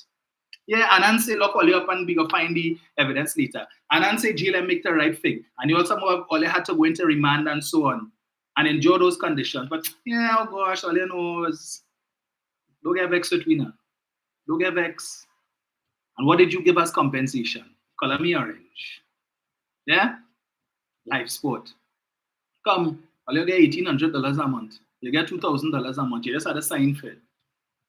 That's what you give them. 436-page report to get them that. Right? But everything that Patrick Manning tried to do to help PNM children, well, they run to the Equal Opportunities Commission and the courthouse to cry discrimination. When Mr. Hines, right? Fitzgerald Hines, was it last year? When he deputized for Dr. Rowley at the Emancipation Walk. And he mentioned this program that the government had in place to give out lands for agriculture pursuits. And when they looked at the list of names of persons applying for the program, they realized that there was a shortage of persons with names of African descent, or a shortage of persons with slave master names. I'm going to put it that way. There was a shortage of persons with slave master names, and the government took note of that. Because it's the persons with the slave master names, according to the UNC and others, who committed the bulk of the crime. So we must be concerned if we put in things in place to pull PNM children or the children with the slave master names away from a life of crime and they're not gravitating towards it, we must be concerned. Because they're quick to talk about slave master name children. So you should also be concerned that the children with the slave master names not taking up the opportunities to go into business for themselves, to become entrepreneurs. Because if they're not taking up these opportunities, then something else distracting them. Something else is taking their attention. Had to be crime. But Mr. Hines talked about that, and it's discrimination. The government is governing based on racism and discrimination, right? And they want equity. But by the way, they didn't know about that. They didn't know about equity then. They didn't talk about that. They run to the Equal Opportunities Commission. The Equal Opportunities Commission say yes, discrimination. Anything that a PNM government, whether it was Patrick Manning or Keith Rowley, put in place that even smells of affirmative action for persons of African descent, the UNC have a problem with it. It's discrimination. Why it is that persons of other ethnicities can't participate, nobody's saying no. But we are saying there needs to be some level of intervention specifically for the children with the slave master name that all you say committing all the crime. But when they do that, all you have a problem with it. It's discrimination, right? And it must be brought to an end. Only bring Ravi Balgobin Maharaj to run to the courthouse and complain about discrimination. But you're complaining that the PNM are doing nothing. And they leave the mothers of the children of the PNM to suffer and all of this, and PNM children to suffer. That's the stupid talk. Because you know, the day that the PNM is able to do anything that is geared primarily towards, not solely, but primarily towards persons of African descent, who we all say are the majority of the criminals, you all could never get their vote. Never. But you have so-called PNM activists doing live every other day to bad talk the PNM. Yeah, to bad talk the PNM. You eat our food under the PNM, drink our juice and belch. But today bad talking the PNM. And they came around in your area, we were talking about East Dry River and East Dry River. When Mr. Manning wanted to fix up East Port of Spain, right? Tear down those old apartments and put up proper things for these people to benefit from. What happened? Ramesh Maharaj and the rest of them tell the people, don't listen to them, you know. Make sure they pay all your $1 billion for your apartment. Don't be your own rent. From since Jesus was in rent. Make sure they pay you $1 million. Don't take on the PNM. They come and telling all of that and trying to try cheat up all your head. But they go put all you out. They're telling all it's temporary. You don't bother with them. They want to put up high rise for the 1% to come and take all your property. And they bought into that. That's what all they feed them. And they bought into that. No development. Dr. Rowley came back and decided to reintroduce it, so we're going to proceed with the East Port of Spain Development Project.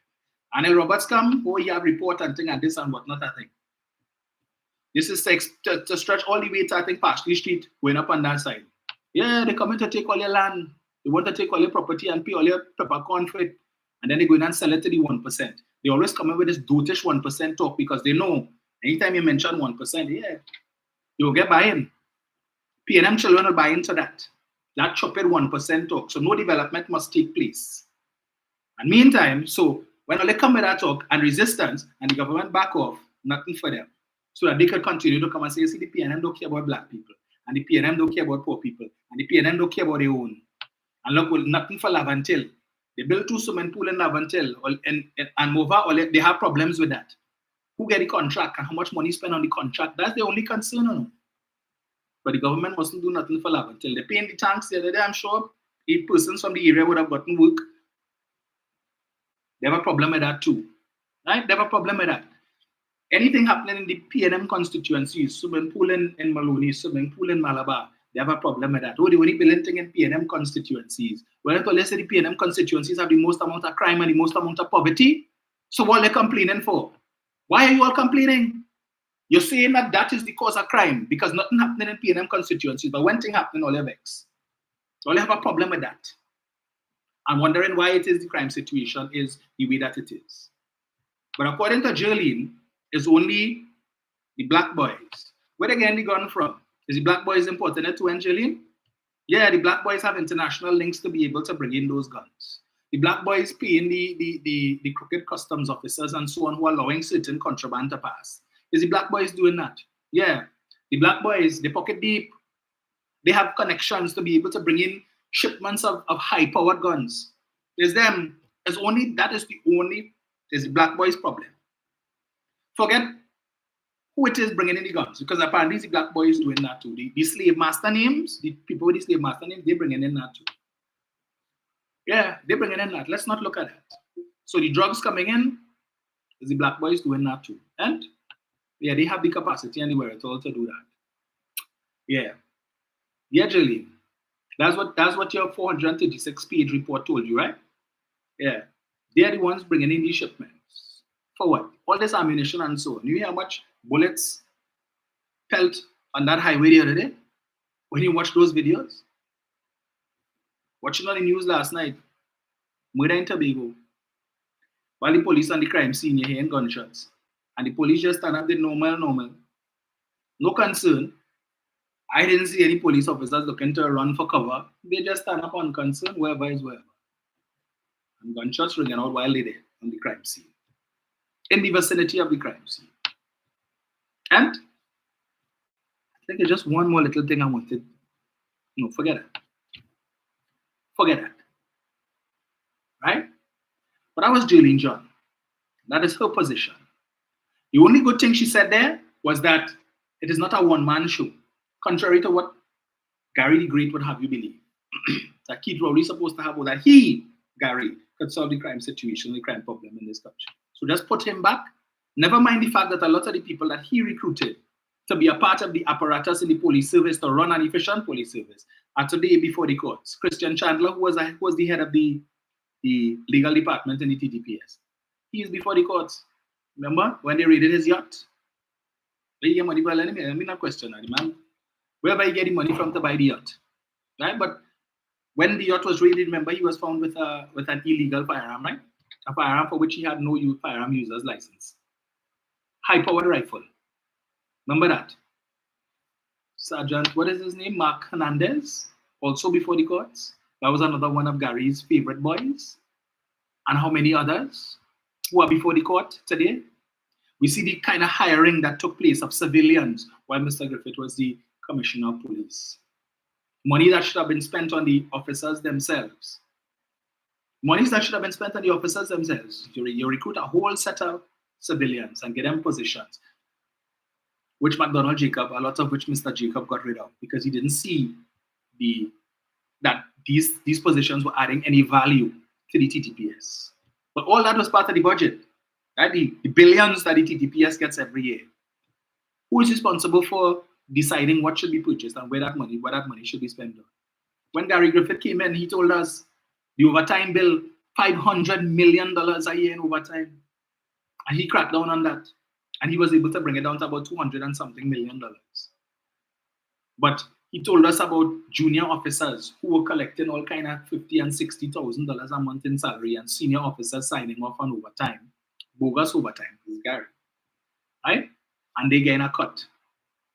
They get in a cut because senior officers are not entitled, based on their salary range, they're not entitled to overtime. So apparently there was a racket taking place in the TTPS between senior officers and junior officers with respect to overtime. So if we have that kind of thing taking place in the TTPS, the persons who are tasked with the responsibility of fighting crime, is it any wonder we are where we are? Is it any wonder? So you knew that was going on, okay, and you put out some memo and stating, well, you're cutting down on overtime or whatever. But you know that this racket was taking place inside the police service. Anybody get locked up? Anybody got suspended for that? You just transfer them as if that would make a difference. And send them to another division so that they could continue to do what it is that they were doing. And he said it's because he stopped that he was mashing corn and people were upset with him in the TTPS, and that is why he didn't have the support of some of his senior officers. And that contributed to them telling lies on him that resulted in him losing his position as commissioner of police. But when the Prime Minister talks about, and again, you heard Julian John said it, it's an all-of-country approach. The Prime Minister is asking for help. If you see something, say something. If you know, say something. 35-year-old mother of two got knocked down a couple days ago on the highway by NP, right? The person who knocked her down didn't stop to render aid, knock her down, her body felt, end up in the bush on the side of the road, and this person go on their merry way. Didn't stop to see, right? Didn't stop to see. So I'm certain, and based on the fact that the young lady died and the injuries that she would have sustained, I am certain that vehicle would have incurred some kind of damage. And the person who did it knows what they did. They know they hit a human being, I'm sure. Because when they came on and they checked the car, they would probably see blood on whether it is on the windshield, if the windshield damage, whatever damage they would have sustained. So they know. Because they would have been listening. Even if they thought it was an animal, this was reported in the evening news. It was reported in the newspapers. It was reported in the news clippings on the radio. So I am certain this person is aware. If they weren't sure before, they know now that they hit somebody, that you killed a human being. They wouldn't come forward and go to the police. Now, if it is that you had stopped to render aid, it was an accident. So the likelihood that the police would have charged you for something is slim to none. Because this person was not supposed to be crossing the road there anyway, because there's a walkover just a little lower.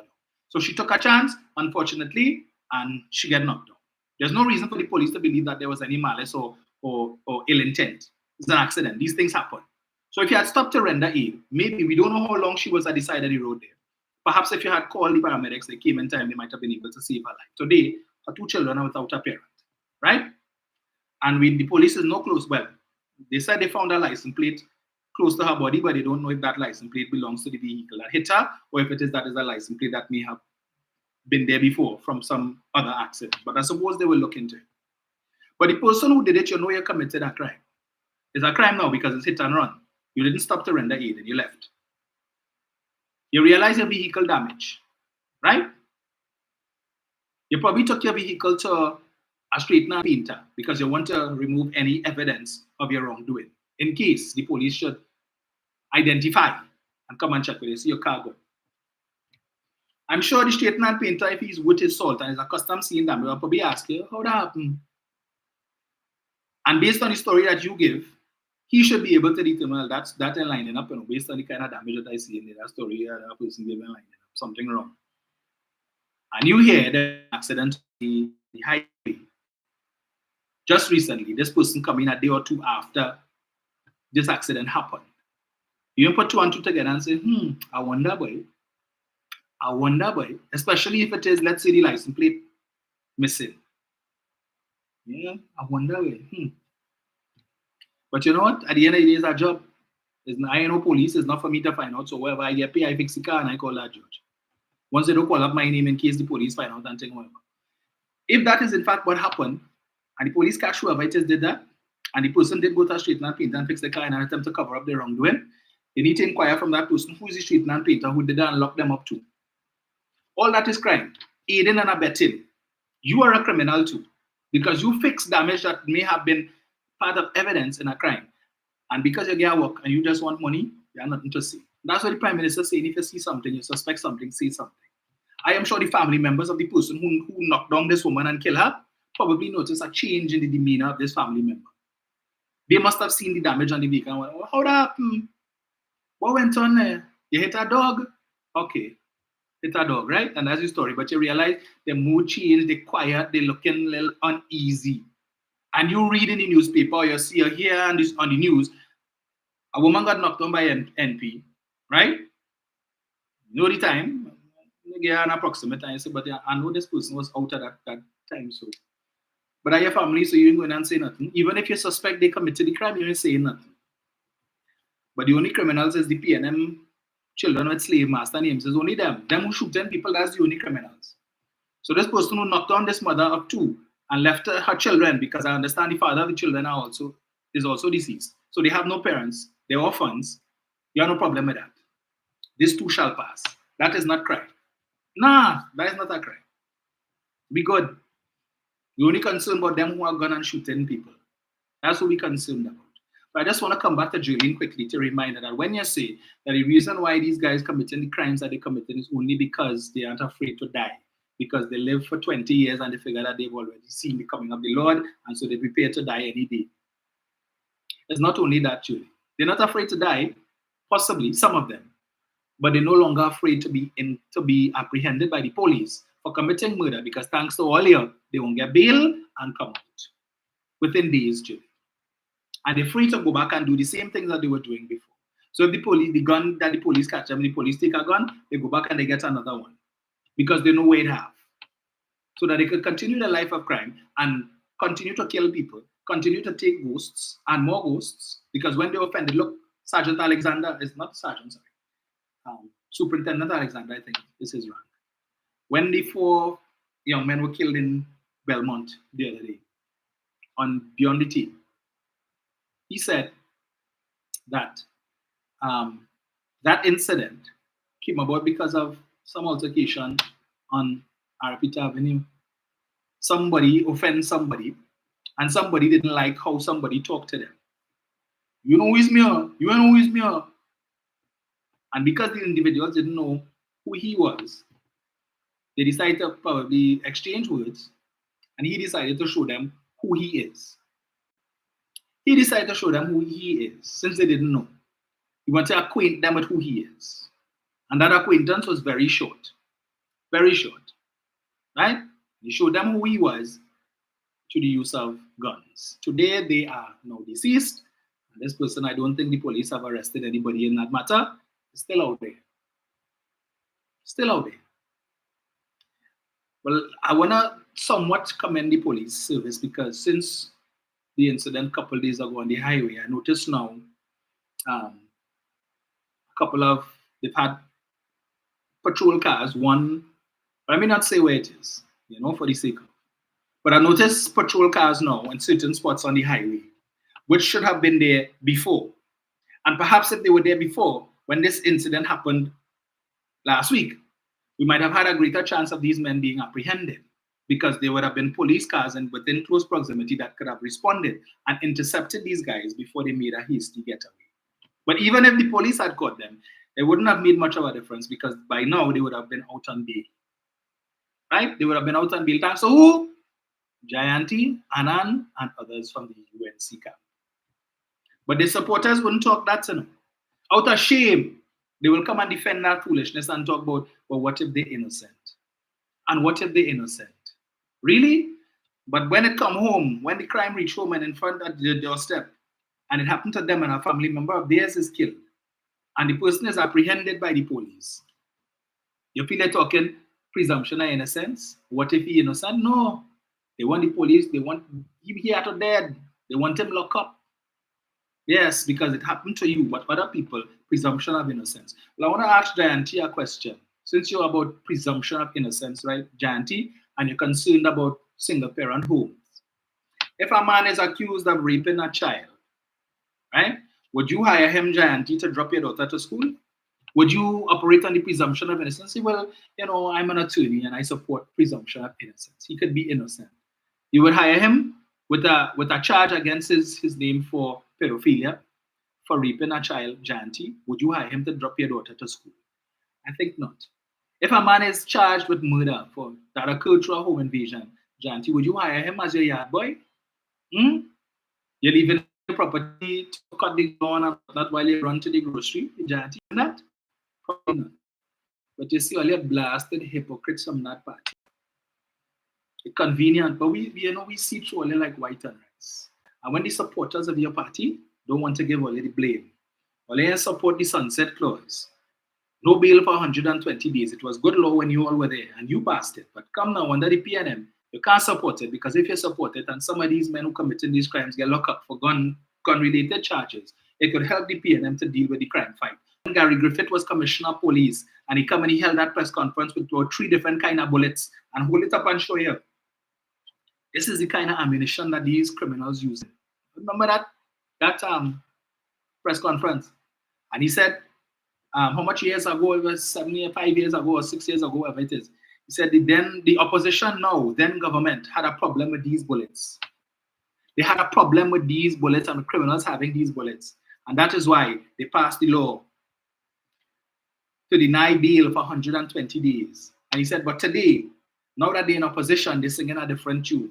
And he was calling on them to support the bail amendment bill to deny bail for 120 days. But today, he in cahoots with them. Today, he in link with them. Today, he want to fight election with them. The same people that he was begging 3 years ago, all you behave all yourself now.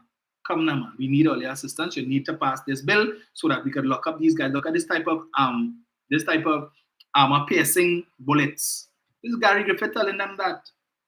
But today, he want to come and put out post and say no kind of thing about the Prime Minister. And these are the people who telling you they are the alternative, the government in waiting. Miss me with that BS, eh? Miss me with that. I said I had a whole set of other things I wanted to talk about. We had to leave that for next week. 770, sorry, 1763.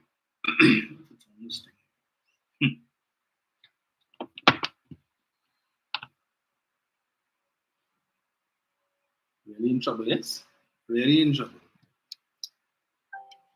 This is the opposition. This is your alternative government.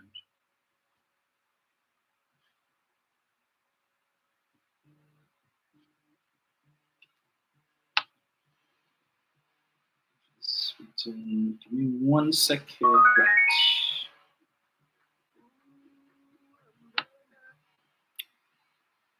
Just get this here. Call my back color. Just let me get this here. Hello, good afternoon. Good afternoon, brother. Good Sunday to you. And to you too, sir. Yeah, good thing you joined the last day of Yes. 2023. Yes. But you know, on just following up on what you would have said just now there, you know, it's the same Mr. Griffith who appeared before a joint select committee for the parliament and wanted to give evidence in camera about the knowledge that was gathered, the intelligence that was gathered on certain members of the opposition who works with criminal-minded people. Remember that? Yep. You said that I prefer to give that evidence in camera. But these are the same people, you know, right? Other people could recall when Munilal and Cross talking in Parliament shouted to MP Hines, you know, Snake? Let Snake deal with all you. Yeah, Snake have bled for you. That's what I'm saying.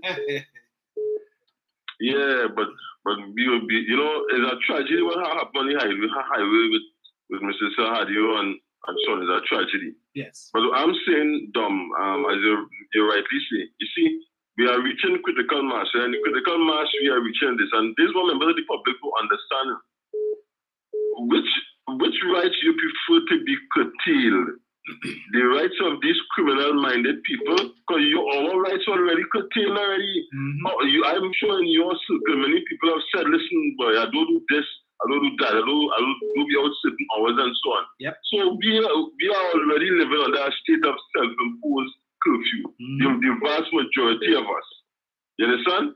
And we've all changed look, I even go to a movie tour again. That was an activity I would have enjoyed with my children. You know, you have 3 teenagers. And we pick a movie and we go on. I don't even go there anymore. That's what I'm saying. A mundane thing is simply going to a neighborhood park or some kind of thing to slow and just relax. You might end up in something. Yes. That's what I'm saying? Because these fools out there moving around with all kind of fire. And the fact is, Dom, nobody could deny that on all the crime scenes of late, the ammunition shells the police are recovering 7.6 to 5.56. The vast majority. These are killing wrongs. Yes. Once you get hit with that, it's not coming back unless you get a ricochet or something. But on point of contact, you will die or you will suffer catastrophic injuries. And yet, people saying, well, the government is doing nothing.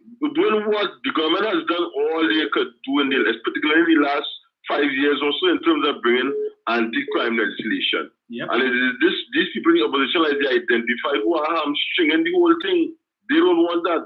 My only bugbear with the government, with respect to what's going on, Dom, is that I am disappointed that the death penalty was not re-implemented. Yes. I remember the Salwari, when he was the AG, said about our case tracking.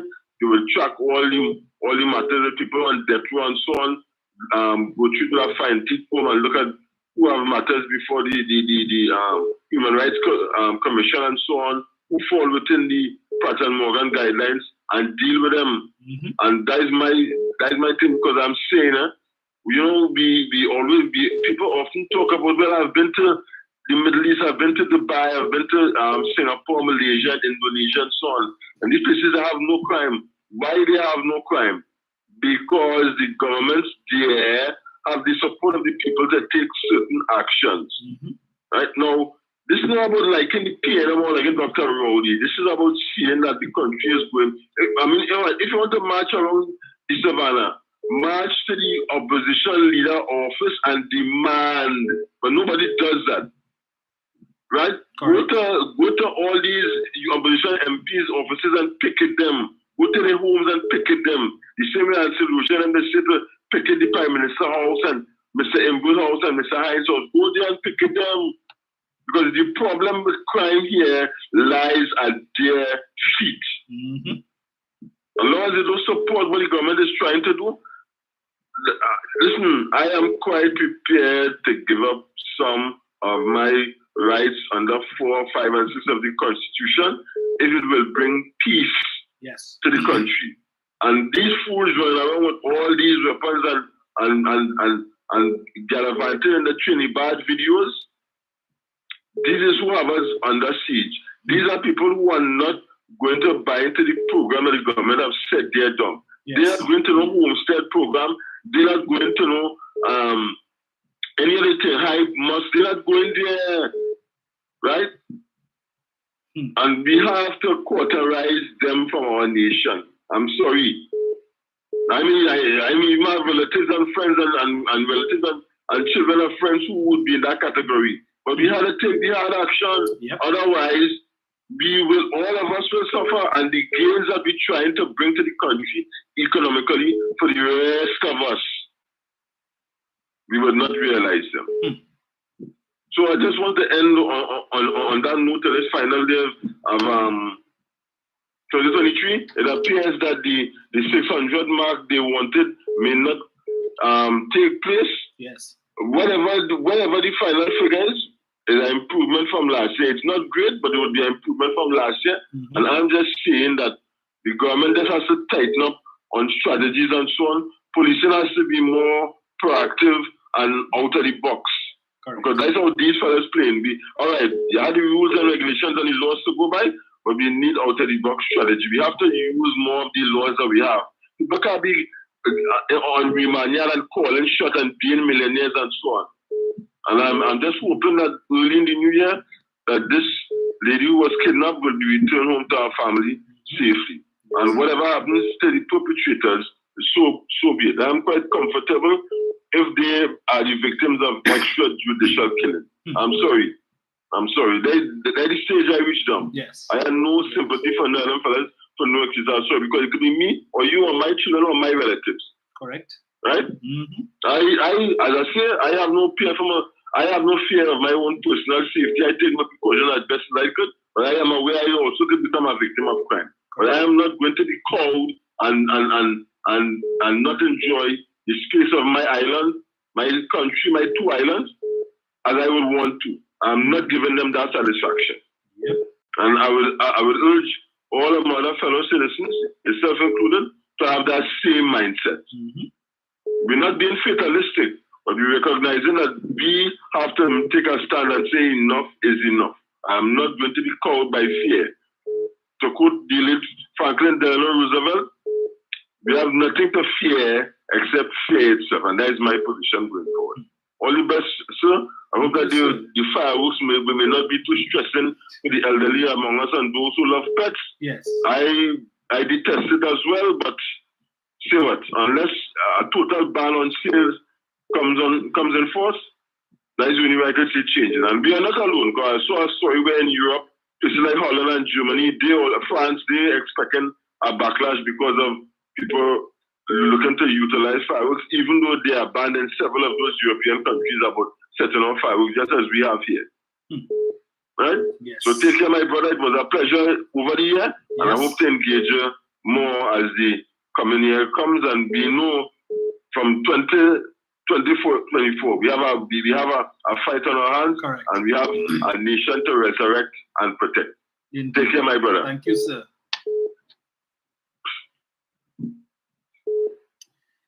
Yeah, and I couldn't agree with Colamo. There are some people in the country, unfortunately. I get up.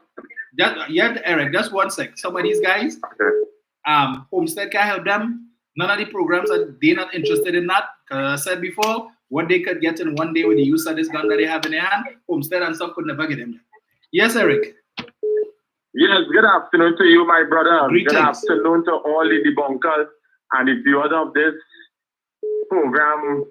I must say, Dominic, I greatly appreciate it for the last 9 months that you would have able to toil in his vineyard and you give your time and your effort and your factual being to come and give your followers, your listeners, and your viewers your stance on what tends to be a lot of misinformation and propaganda that is spreading in this country from the United National Congress Opposition. So I want to say greatly I appreciate your performance. Thank you, sir. Right? Over the last 9 months, and as time goes along, we know we get better and better and better. Right? As we approach the last year of the year, but this time what we have reached, and we're going into the new year with a positive mindset and a positive thinking. Right? With all this being said, I have an issue with what Julian John would have said, right, about the People's National Movement. They're not doing enough to alleviate the criminal behavior of the Black African young people. I want to tell Julian John something. Could you recall under your UNC partnership administration, Colony Orange, live sports, and all these programs that you all have so much of corruption, right? And that cause that we have the ripple effects at present, right? Live sports, right? How much people die on a live sport when they had a program? But you're coming to tell people that the government don't care about the young vulnerable in the East corridor. But wait, Dominic, could you call over the last couple of days where most of the murders took place in the East corridor? Remind me. In St. Augustine. Right. And who is the MP for St. Augustine? What area St. Augustine represents? Huh? What area is the constituency of St. Augustine represent? Not now. St. Augustine have always been a UNC safe seat. And not one of these so-called panchats coming out on the press release and saying nothing about St. Augustine with all these patent murders. But all they want to chastise the East-West corridor and say, oh, the P&M areas have so much of crime and murders a day. But all they're not saying a word about St. Augustine. We have a lot where over the last couple of days had so much of murders. Right? Where's Khadija Amin? Who's the MP? Where's the councillor for that area? But all they want to come and talk about that BS and say about the government can't control crime. As you all fueling the criminal behavior in this country, the United National Congress opposition in this country. You understand? And I must say, kudos to the last caller. We have a fight on we hand, Dominic, we have a fight on we hand because the government had to fight the criminal outside and the criminals in the parliament. You understand? So it's a battle. Right? But I know at the end of the day, despite the situation, Dominic, I still love my country. Yes. Although we had a little crime situation, I love my country. Jamaica don't glorify crime as how Trinidad does it in the media. You understand? All the media and them, well, I'm waiting to hear tonight. Well, I ain't really want to watch it, but I'll hear afterwards. That all these media stations going and portray the last 12 months, how much murders and crime and this and that and the other. Waiting to see. No, you tell me, out of the whole 12 months, nothing positive that came out of the country in the 12 months? Really?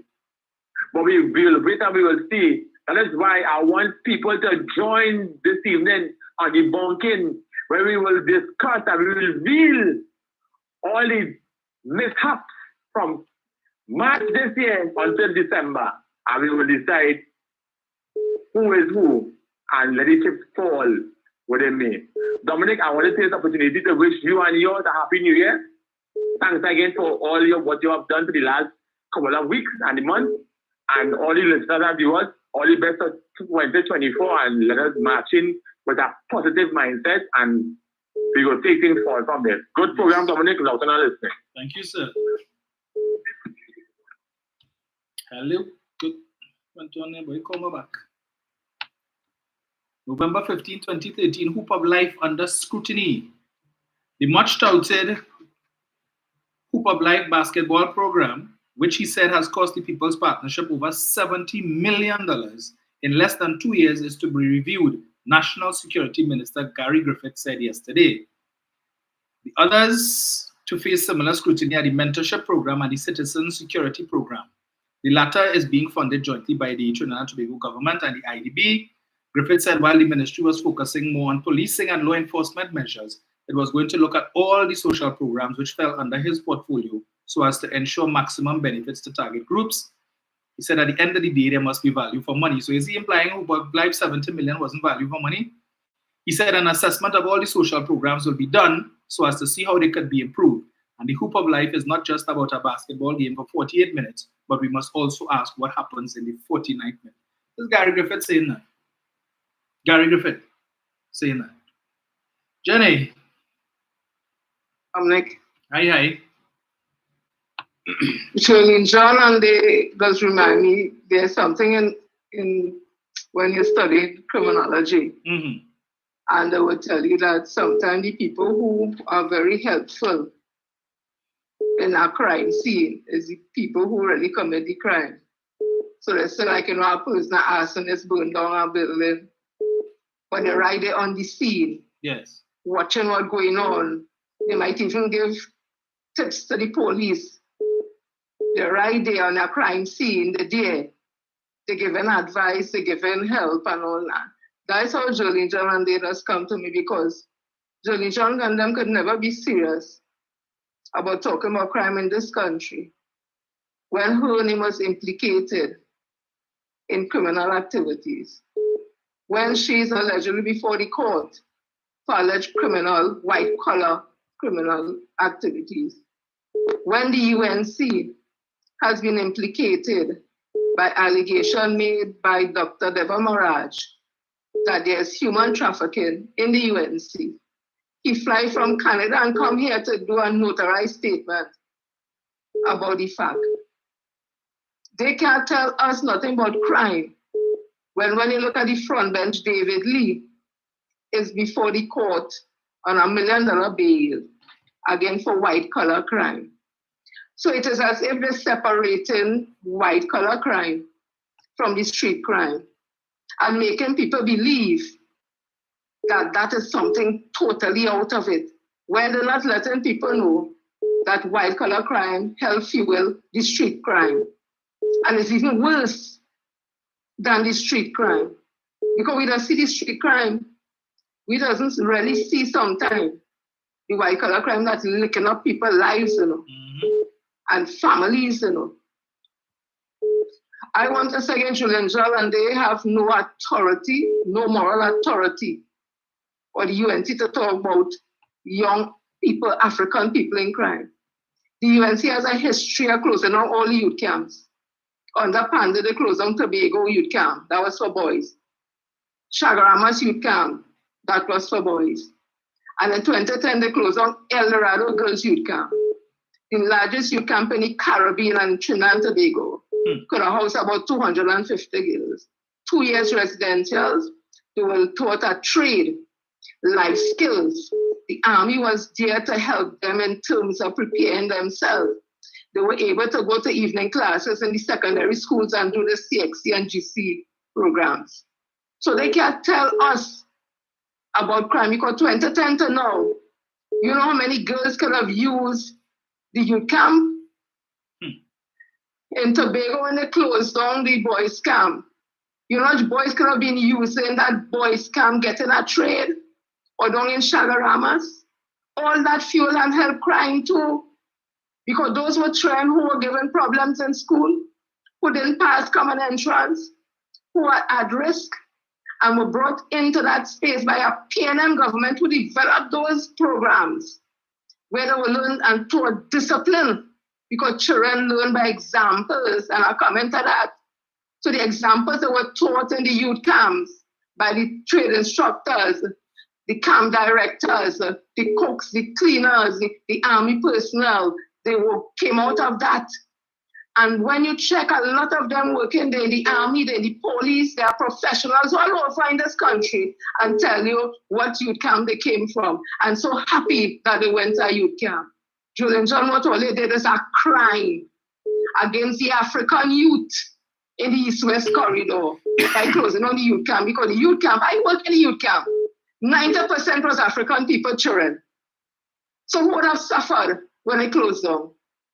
Jolene John, you have no right to talk about PNM and helping you. When Panda was in office, and then Mr. Manning came in after, I go in after what Barry Garcia said. He said somebody alerted Mr. Manning to a trade school somewhere across the Carney Bridge. And when he went, the only thing African, there was 4 cleaners. Coming out of that, because he said tears come to Mr. Manning, because this is Trinidad and Tobago for all races. But it's only Indian students and Indian lecturers there. You know, coming out of that, what happened? UTT.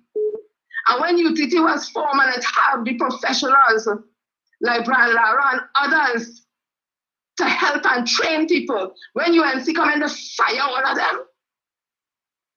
So when they're talking about anything for African people, they think African people will benefit from, they just close it and shut the door.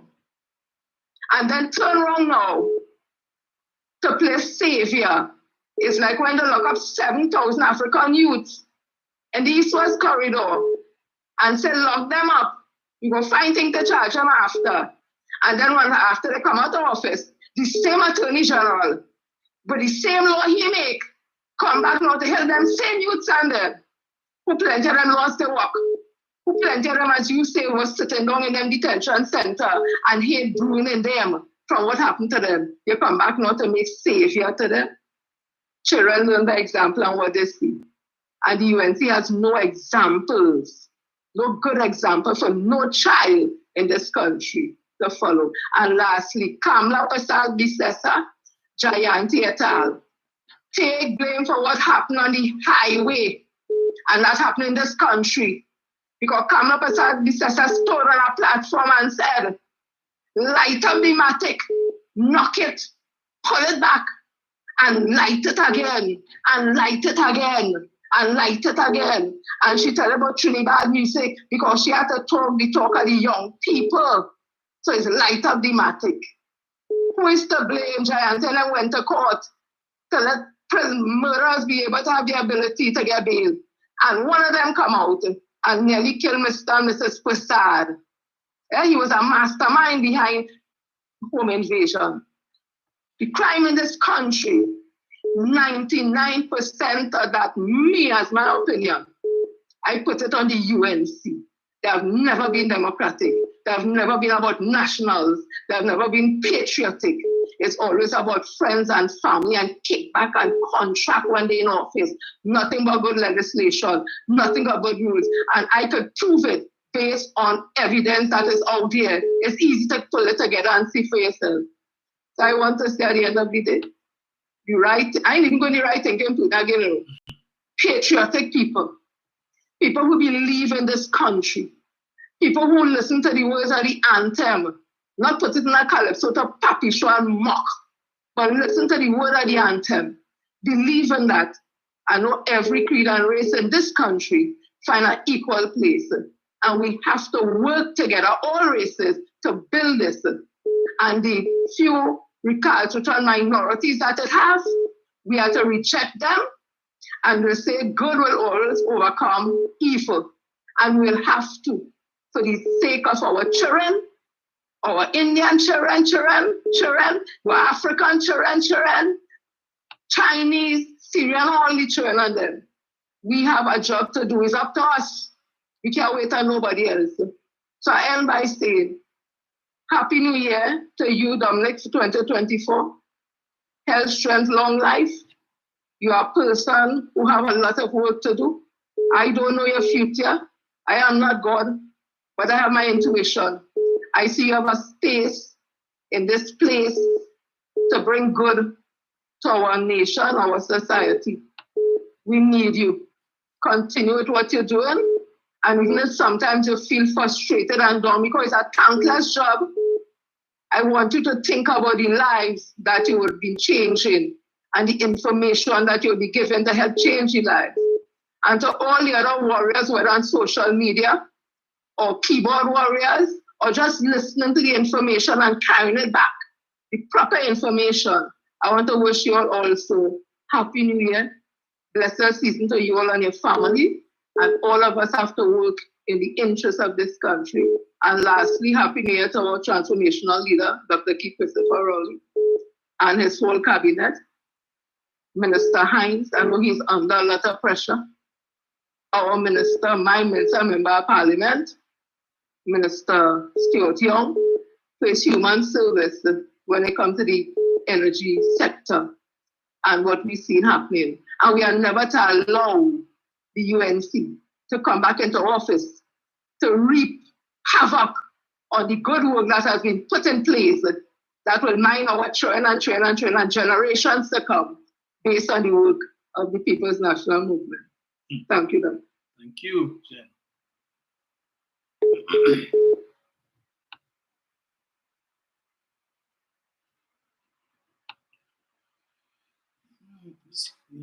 the time there? 1:32. All right. Hello, good afternoon. Hi, Dom, darling. Hi. Alright, where did I begin? Julian John, Miss Wiki, you're a black person. Get it straight. What are you right, Julian John? You are token curry, that ugly way. Please explain to us, Miss Wiki, 2011. If you were all that, explain 2011 planted ago. What is SOE? Why Jack wanna try and hide the crime? Actually, look at this here or a bag of human waste. I want to tell me what happened with all the ministers had of national security, 5 of them. What was the purpose of shuffling cards of donkeys? How could we forget what Kamala said? If your election doesn't flow like water, what was that? It's like Kamala's sidekick. Let me tell you, I said openly without fear of favor. Every crime from the day they lost in 2015 to now is on the UNC. Every rape, murder, robbery is on the UNC. And that will be a pain in your backside till the dying day. Because had you won, would there be no crime, Kamala? So if I say if, I have no proof, right? Yes. When I say when, is a positive way of knowing when tomorrow comes, right? But if I say if something would happen, that means there's room for backward and forward movement. So she wasn't sure each election, but you see, by saying if, she exposed her greatest evil, how it is. Can you hear me well, eh? Yes. The blood of everybody. With your word if will be upon you and yours. It will be upon every member of the UNC and the followers. Because you know what you meant by the word if. Next thing is the vision blame. Kamala, we have a question now. Why get rid of those crime fighting apparatus? Why? You know what you're about, right? Because there was a UNC, a Curricle member who bought millions in guns. Millions in guns. That's a crime. He have no fighting war. Right? You're talking about crime. Crime is crime, Kamala, and UNC. Anna Ram, before 3.2 million from TFCT. Is that a crime? Forgive David Lee, $1 billion in bail. Is that a crime too? Crime is crime. Correct. You jaywalk, it's a crime. It's taken away, it's a crime. I woke up at the office, right? And this girl, right, stole some stickers, right, of Yellow Crew. And they're an African man, right? And I reported her, right? She put stickers in some bush. To get a man in trouble because he didn't look at her. She was married, eh? And I worked with her uncle who said she's a big time con artist. I saw what she did and report her curry backside to the bosses. Right? She could have gotten a man in jail and lost his job because he didn't look at her that way. That's a crime. You know what? She was still working. Now a young man too, right? Bought a vehicle, was walking to work up to the gate where I was working. In 3 months, I buy a vehicle. You couldn't buy a half use doubles to give a chance to. But in 3 months' time, that vehicle, fraud. How was that? He was still working. When you want to play clean, make sure I don't work in places. Remember a place called Bangladesh and St. Joseph? Yes. Right? I can work next to there. There are drug dens, right, in that area. That area was made for UNC people. Who intelligent drugs have guns? Who in guns have who houses? Jordan John, that UNC area. Before you open your big backside, sorry for the language, Dom, straight down for the mind. Before you open your mouth, Jordan John, talk about Bangladesh and the crime, the corruption. It was given to you and the people for good. That's good about it. So get your wig out of it. Sorry. I'm sorry, Dom, please forgive me. Get the horse tail out of your ears. Get a power saw and cleave the horse manure out of your ears so that it comes to your mouth. Don't mind that have a happy new year. I'll talk to you online, give some information. When can I call you down offline? Yes. Dom can call your friend, give some information. Is that possible? Yeah. And when do I call you? Let me see. When I come up, I can come here around 4. No problem. Yeah. I forgot to call you back. All right. Yes, but they would not take blame. Everything, I don't know what to say with anyway. With that party, yes. Waste that time, and we're going into 2024, and it's the same thing. They want crime talks, and crime talks to talk about what? You want the Prime Minister to come and sit down and talk to you all about what? Nothing new to offer? Load up the Matic? Yeah, well, they're loading up the Matic. Just remember that you told them, Kamla, load up the Matic, knock it on them and knock it again. Hello, good afternoon. Hi, good afternoon to you, Dominic. Good afternoon. And happy New Year to you. Same to you. And all your listeners and viewers and so. Dominic, am I wrong in that Gary Griffith went before a parliamentary committee and told us under the UNC millions of dollars were paid to gang so that the crime rate could go up? Or, am I wrong? No. Well, then how come I am not hearing that aspect at all in this, this last minute surge of crime in Trinidad? I thought that was probably wrong, Dominic. Yes. Because I find it so very strange. And the UNC, their focus is on crime. Their focus is only on crime. And after Gary told us about this, millions of dollars going towards raising that crime rate, he is right back in that party. And he wants us now to take him seriously. We have to be crazy about it. Anyway, I want to thank you for your service, Dominic. Sometimes when you do great service for people, it's so thankless. People, you don't get the thanks that you deserve. But if we are here, we're depending on you. We are looking forward in 24 to listen even more intently. Thank you. And to work with you. So thank you. You're most welcome. All the best. And to you too. Seems Mr. Griffith is of short memory. All the things that he told us when he was Commissioner of Police about the meeting Munilal had with certain criminal element in the Hyatt, and what was Rudy's Corner when he was minister in Hyatt, Rudy's Corner. All the meetings they had when Munilal was kicked out of the Joint Select Committee, again because of intelligence that was guarded by the TTPS, of which Gary Griffith was the head. But he's willing, let bygones be bygones. Let's forget about that. He has no problem with a man who he told us would have had meetings with certain members of the criminal element becoming a minister of government again in this country. He has no problem serving in a cabinet with a woman he told us had 3-day weekends. Yeah? He has no problem serving in a cabinet with men who he told us tried to get him to lie, to retract the statement that he made with respect to Anand Ramlogan asking him to call David West. That when Mrs. Pusar Disasa was out of the country and he arrived late to the cabinet meeting, when he got to the cabinet meeting, that the man who was chairing the meeting at the time was acting Prime Minister, Harold McLeod, suspended the meeting temporarily. He, Munilal and Vasan Bharat, took him, Gary Griffith, to a room outside off of the cabinet meeting room. Tell him, take one for the team.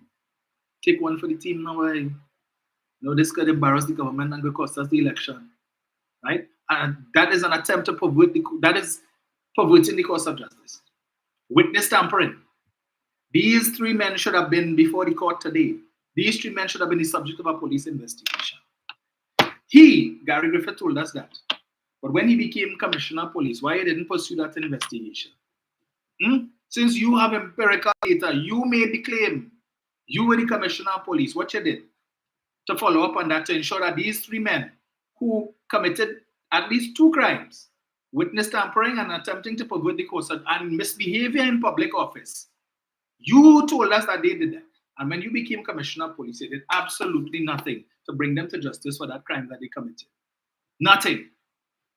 Right? Absolutely nothing. But you want us to believe you were the GOAT, the greatest of all times, best commissioner there ever was. Is that how the best commissioner operates? That while you were commissioner of police, you spent time maligning your predecessors. You had things to say about Stephen Williams and Philbert and all of these guys.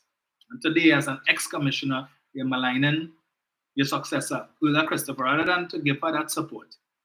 But you see, his mouth. Joanna actually left the police service as an officer, but she's back there today. She's still working there. This time, I think she's heading up the communications department or something like that. I think Ulla couldn't, if it is she felt that, okay, Gary have something that he could offer, let me talk to him or so. But when it is that you spend your time saying the worst thing about the woman and all kind of thing, and how when she had applied for the position, when you became commissioner, she ranked 20th, and this score and that score and all kind of nasty, you really expected to engage you? You were upset when he didn't get invited to something, I think, for Independence Day, when they didn't invite him to the toast as a former commissioner. Why should she invite you there? Invite you there to her after you're saying all these things about her, and your colleagues and the UNC saying all these nasty things about her, that she's supposed to play hypocrite and invite you and knock a glass? So you're going to say, how are you going? Right? For the others, for people like Stephen Williams and think who you had nothing good to say, she should invite you to come and what? For them to be hypocrites and to be cordial? No. You're vexed because Stephen Williams now advising her. Yes, I think he mentioned that the other day that Stephen Williams, or was it Anna Roberts, one of them, mentioned that Stephen Williams is now an advisor to Ulla Christopher. Could have been you, but you know what is your mouth? Hubris. That is your problem. You're not serious about helping in the crime fight in this country. But then again, when your name get called up in thing, what are you supposed to do? Right? But that's what we had to put up with, folks. 2024 promises to be very interesting. Very, very interesting indeed. But we will continue to fight the good fight. Remember, we're heading into the throes of another general election very soon. And we, the supporters of the People's National Movement, need to be on our guard to ensure that the UNC is stepping up the game with respect to their propaganda machinery. And those of us who doing whatever it is that we're doing, myself, Jenny, Google, Juliet, Sharon, and the rest of us, John and John, Darren, Marcel, and we will continue to trot on, but we need your help. As I said, first thing I would love to have a discussion with Minister Young to see all those of you who have expressed some interest or desire after the last local election to be a part of a team going forward, how we could put the apparatus in place now to accommodate all of you. And for those who still have an interest in so doing, please feel free to let us know. And when we put things in place, we will let you all know so that we can come together, because something has to be done. Right? The social media arm and the public relations arm of the party needs help, and we will give them whatever help we could using whatever platform we have. Yes, Alte is asking, where's the social media officer and the PRO? I can't answer that. Wish I could, but I can't. Yeah. But the people voted for that. What tell you? We will do what we need to do. We are the unofficial social media arm and the unofficial public relations team of the PNM. And we will do what we need to do to ensure that the information gets out there. And we counter these people because we have to ensure they don't get back into office in 2025. Because the future of the UNC is worse than the present. Right? And all they need is once they get inside in 2025 is pressure to get them out. Even if they come and do stupidness. And we cannot have a situation where this administration is working so hard to put things in place to fix the mess that they created. Right? Dragon deal and so on. finalize this thing. And I read in Ralph Maraj, we'll deal with that during the course of the week, his article today, where he's attacking again the Dragon Gas deal and coming back with this dotage. You see the same thing at all, but his argument, he and Clyde were ahead about diversification. But I will deal with him during the course of the week. Yeah, he probably need a whole blasted program by himself to deal with it. But he would not be left unscathed. So bear that in mind. Yeah, so enjoy the rest of your Sunday, folks. Whatever it is that you're doing, as I said, moderation. And please keep safe if you're going out. Watch your surroundings and so on, as the first caller would have mentioned. Do not allow fear to keep you back from enjoying your life, because these guys who inflict any fear, they enjoy in their lives, right? So you need to do what it is you have to do. You just need to be careful, watch your surroundings and so on. Yeah. Enjoy it, whatever it is. Have a good one, and we will chat next day, literally next day. So Tuesday morning, I think, God spare life. We will chat again. So Happy New Year in advance. And I'll see what the admin has in place for you all with respect to our version of the year in review later. So stay to the page, stay locked onto the page, and yeah, have a good one. Altair, Valine, Fred, Angie, Sherry, all of you guys, thank you all so much. To the folks on Facebook also, thank you all so much as well. Don't know what happened there with Facebook. Yeah. So that's it for me, folks. We'll chat next day. Have a good one.